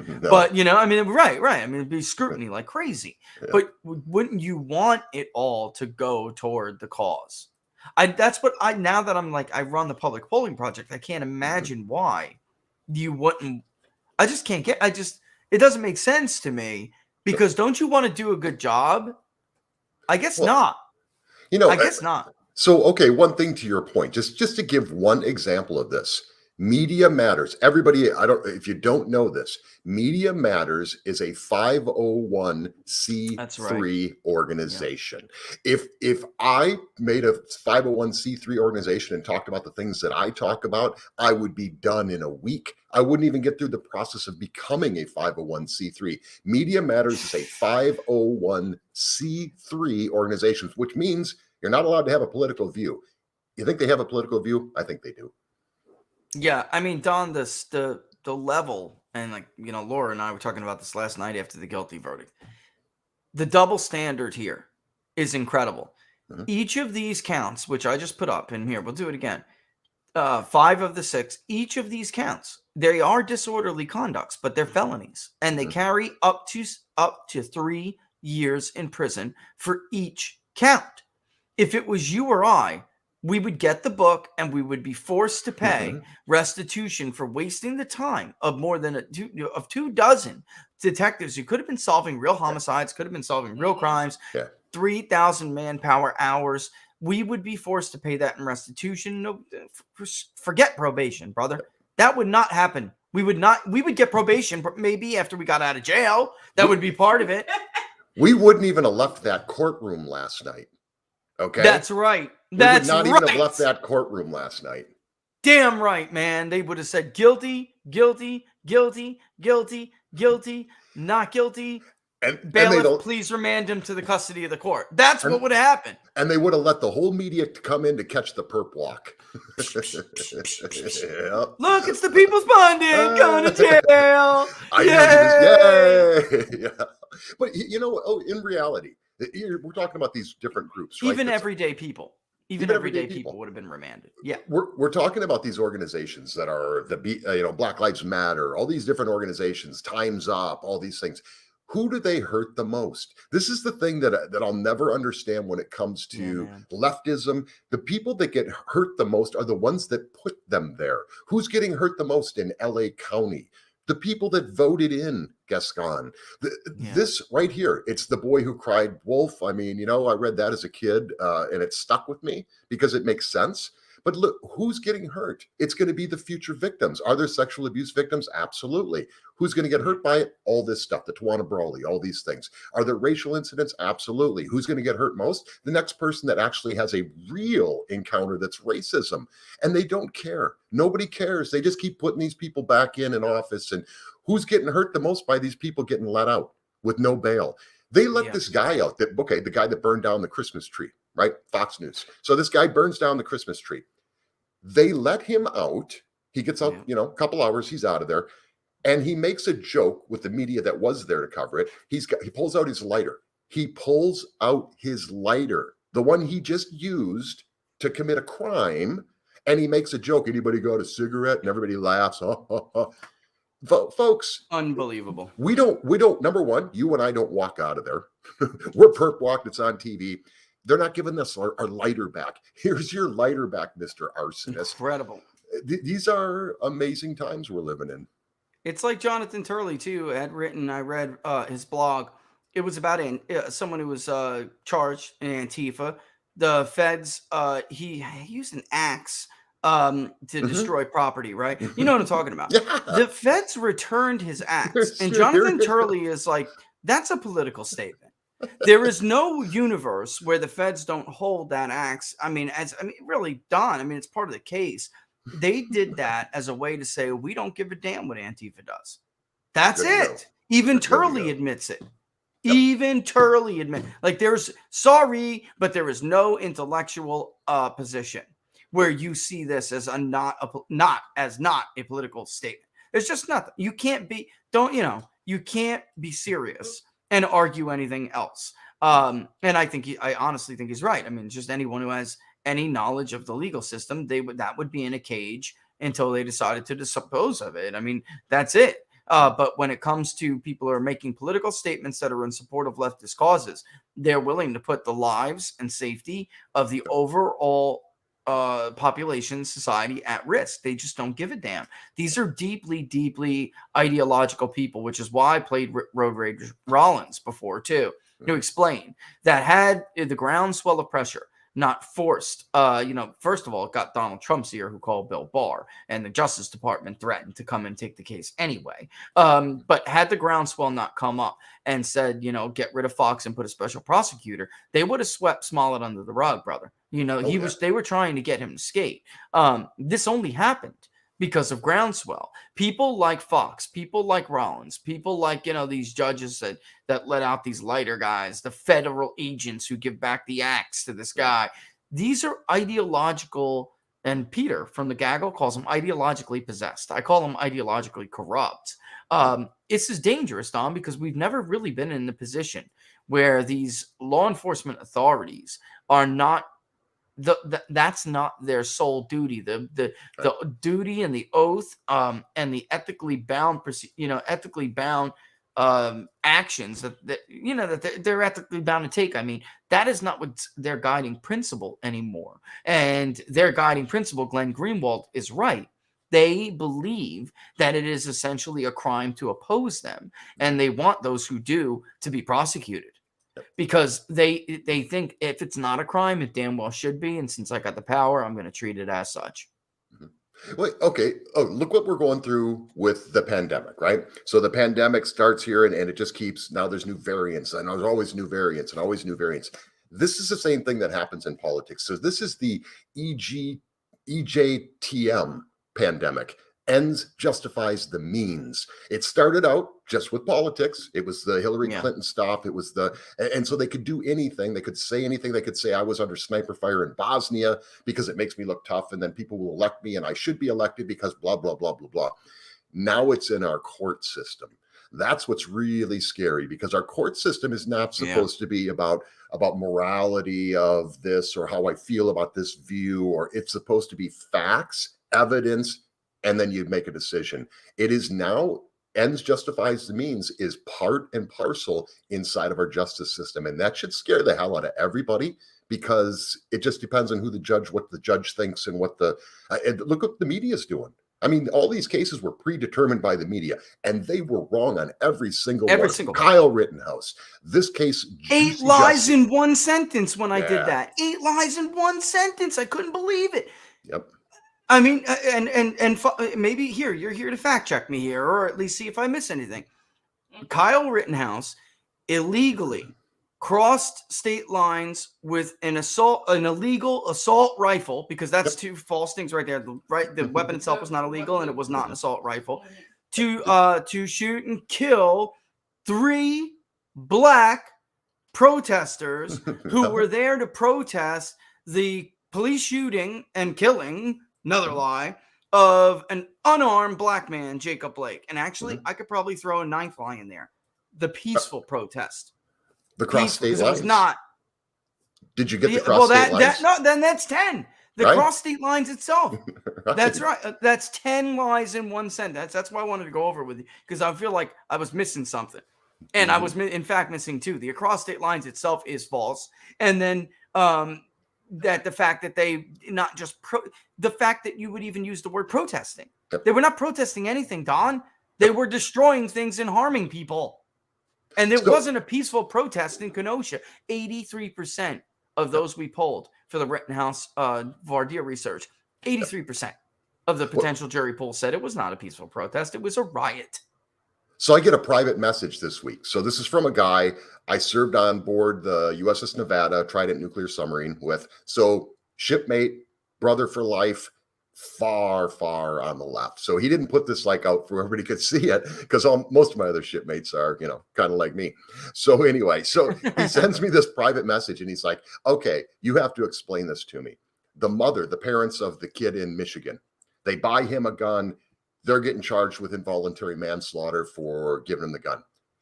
Rittenhouse, his mom buys him a gun, drives him to the protest to shoot people. Make that make sense to me. I said, his mom didn't buy him the gun.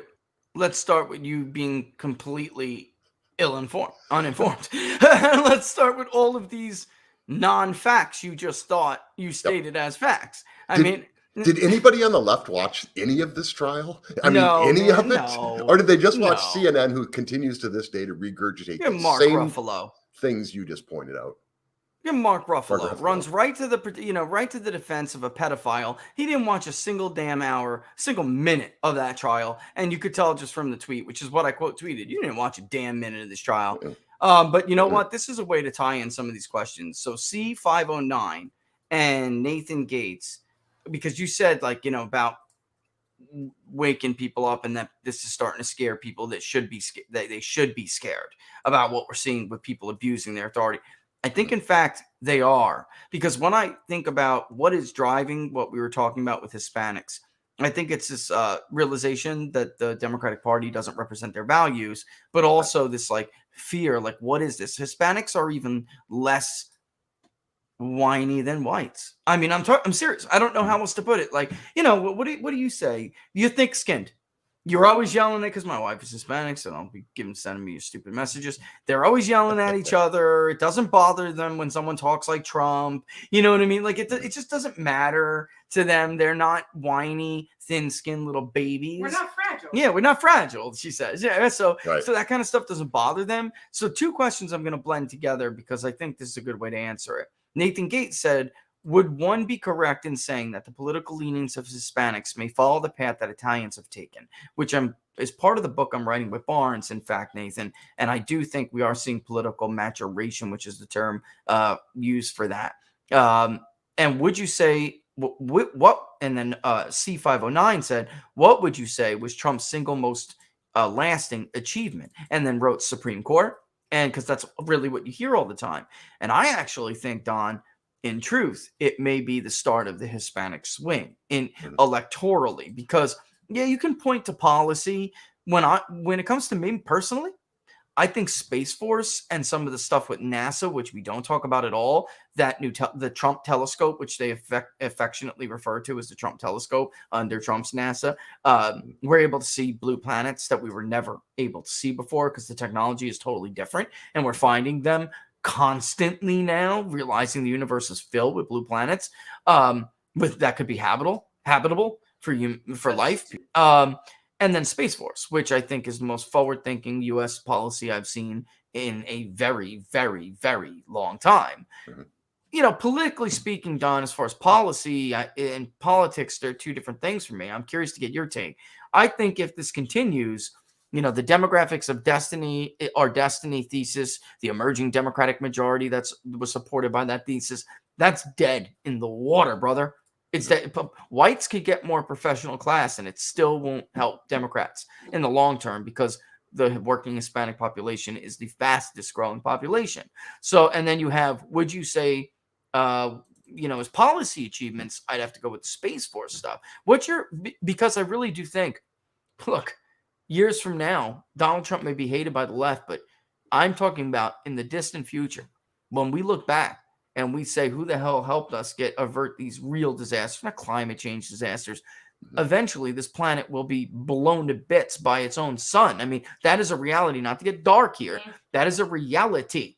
And Donald Trump pointed us in a direction that could help humankind live beyond our own planet.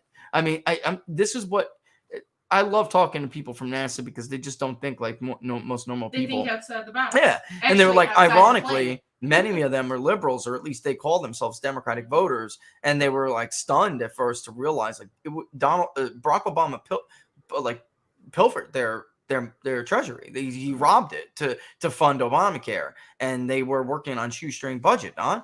And here comes Donald Trump, the most unlikely of people, to come along and say, what do you need to get us? Because they've been dying for the lunar landing module. It's a module where we go from Earth to the moon and we can land and then take off again, because they want that to be able to go to Mars and eventually colonize Mars. And Trump, he had vision, and he was like, whatever you need, I'm gonna get it for you.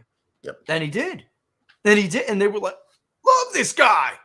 It's finally somebody sees beyond his own reelection. Because for Obama, that's what it was about, my friend. That's what it was about. Healthcare, buy votes, forget about the long-term survival of our species. Yeah, exactly. Yeah, no, I think real progressive, right? I think what the biggest problem for the Democrats when it comes to, especially like the Hispanic vote. And tell me your thoughts, what you think his biggest achievement was, Bolt. I'm curious. Well, obviously, yeah. I mean, the Space Force was a big thing, and we had Kash Patel here a couple of weeks ago talking about that as well. People don't understand the stuff that's going on with satellites right now. So you've got satellite killers from China. They're going around and they're taking out our satellites. Well, one day when your cell phone doesn't work, or your direct TV doesn't come on, or you'll kind of get that whole concept of what's going on here. So yeah, I think forward thinking, that was a huge thing. He was mocked for it, of course, but there's a lot of people that go, yeah, that kind of actually makes sense. The problem for the left right now is the things that they say don't make sense to us. And I'm talking just the average American. You can be left, you could be right. You can. A couple of weeks ago, I came home from the store, turned on the TV, and there's Brandon on TV talking about how don't listen to everybody saying the shelves are empty. And I think I mentioned this last week on the show. The shelves were empty. I just came home from the store. They were empty. So when you keep telling people this stuff isn't real, AOC this week, the smash and grab stuff isn't really materializing. And we just watched it. I mean, they're literally playing the video right now of smash and grabs happening. When Gascon comes out, Gascon was out yesterday and he said, it's actually crime isn't rising, except for, albeit for homicides. Oh, okay, only murders going up. Got it. Even that's not a good message. So they're completely out of control of their message. Nothing makes sense. But when you talk Hispanics specifically, they're family oriented. They're actually more religious. But the worst thing for the Democrats, so they think these guys are all going to come in and they're all going to vote Democrat for the rest of their lives. They're leaving someplace, whether it's the Triangle countries, whether even people coming from Haiti and Africa, and they're coming from places that there's a reason they're leaving those places. And eventually there's a realization of, hey, we used to do that where I came from. Maybe that's not a good idea. So they're their own worst enemy right now. They've gotten rid of blue dog Democrats. That was an Obama thing. It was an actual plan to get rid of all the blue dogs. The survivor is Joe Manchin.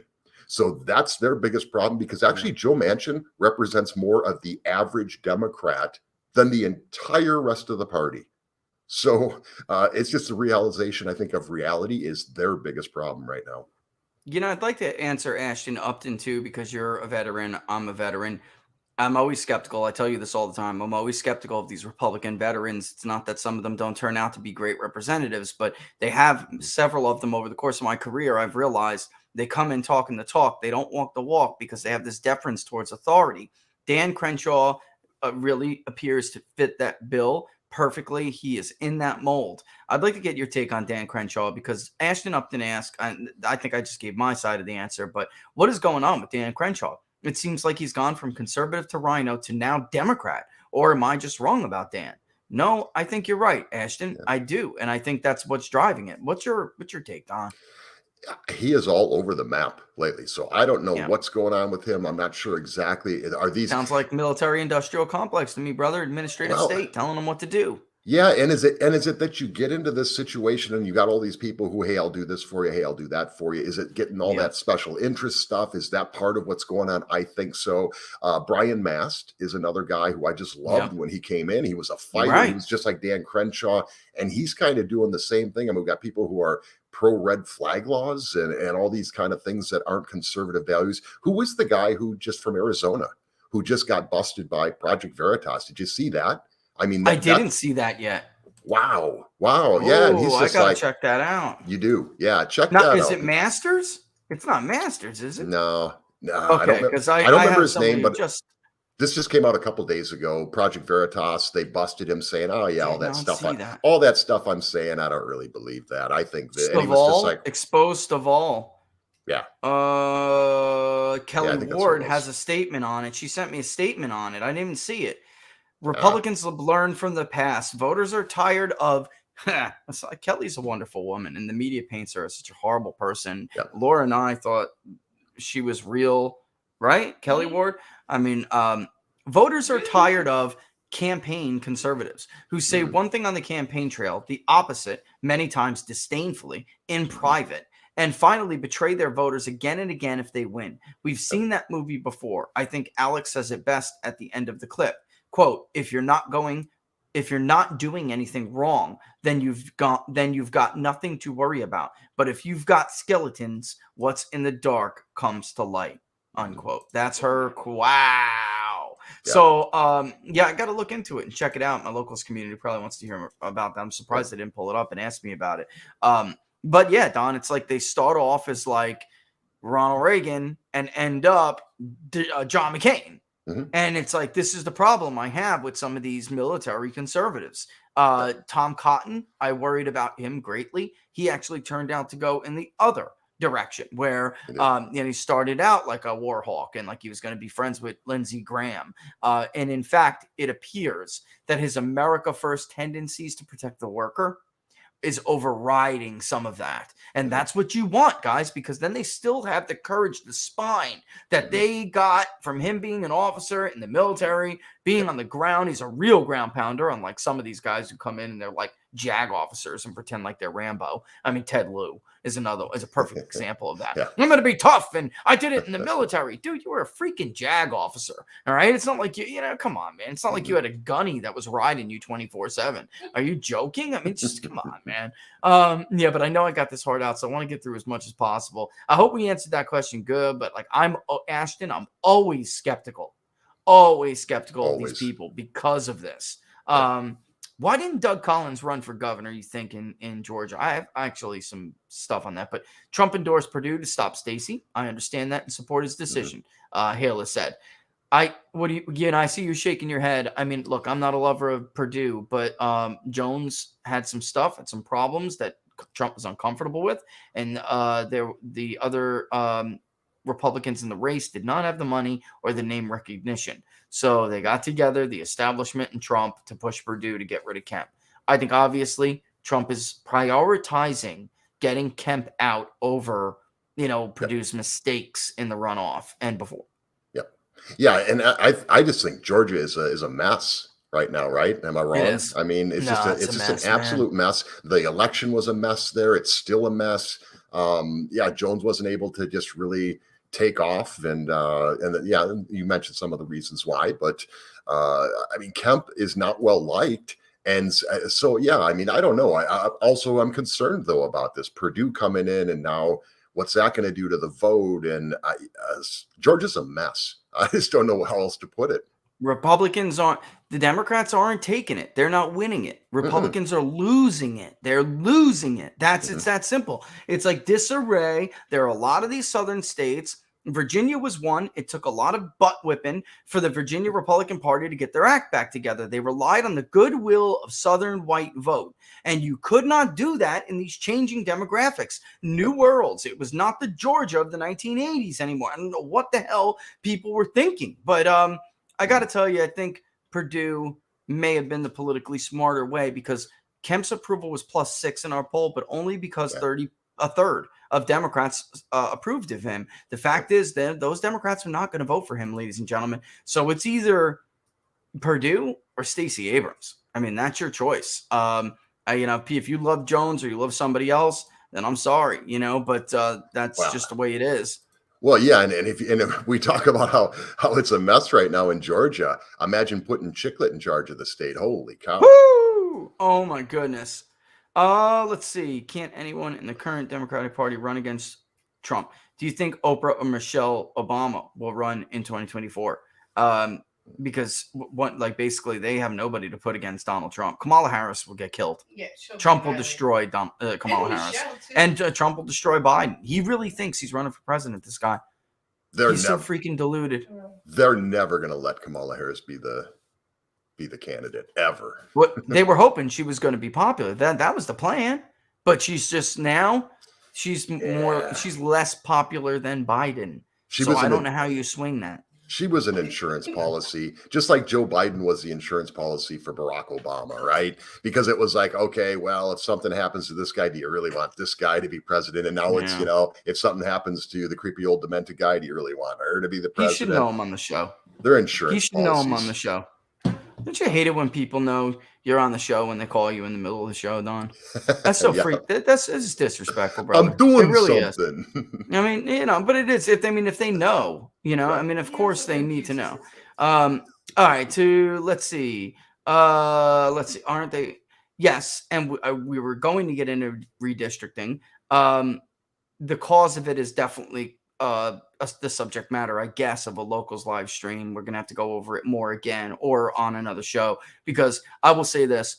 The politicized Justice Department is a joke suing Texas, but they have nothing to say about Portland being split into 4 ways so they could dilute the rest of the rural vote in Oregon. They have nothing to say about Maryland. They have nothing to say about California, which, yes, they're not done yet, but everybody in the know knows how those maps are going to go. Michelle Steele is gone.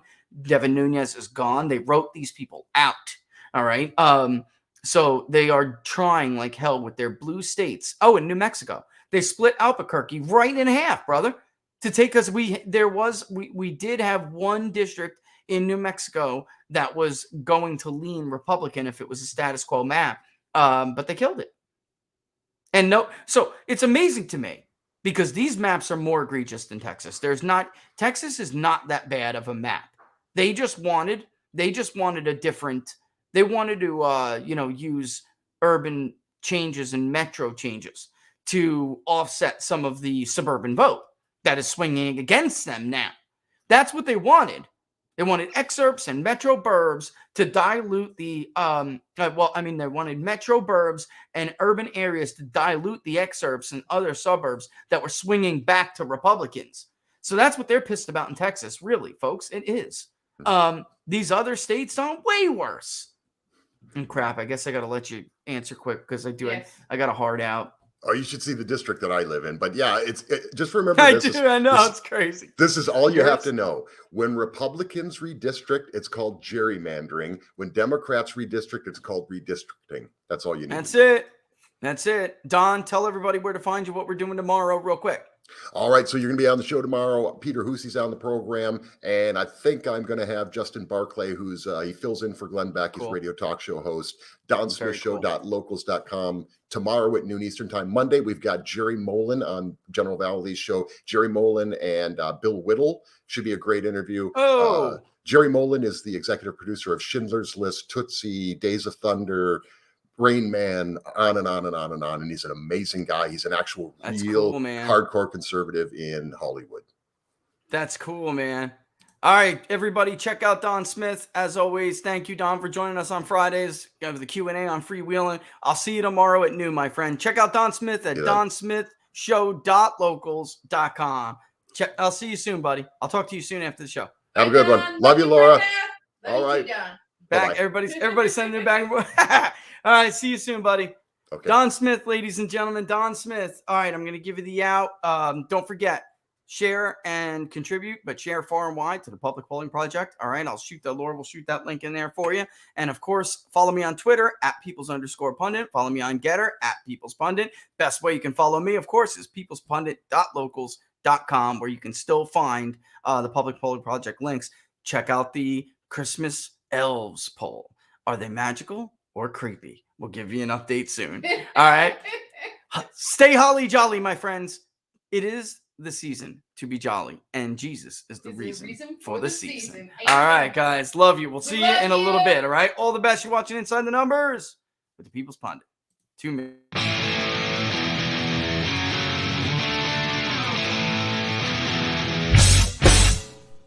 How much you wanna bet that I can get you back inside your head before the summer ends, and spread a little love just for a little fun? I'll make you come back to me before the rise of every sun.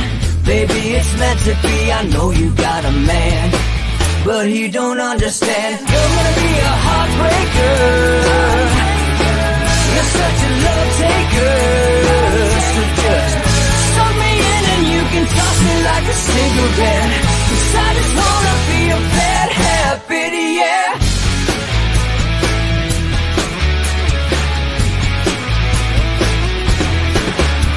There's rhythm in our love, it's impressive, excessive. You can't make this stuff up. My chest beats, it's restless, wakes the neighbors up above. Yeah, baby, come and show me love. Baby, come and show me love. Because you're gonna be a heartbreaker. You're such a love taker.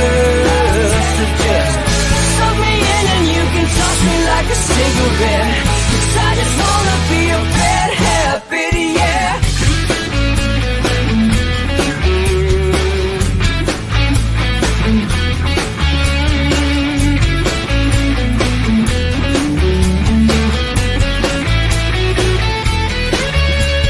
Get on a plane and take a one-way ride. Steal us away to find a place we can hide. It wouldn't take much to spear for a knife to give into the need and leave it all behind. 'Cause I know that you know that I know that you own me. You told me, now show me, come blow me away. 'Cause I know that you know that I know that you want me. You told me, now show me,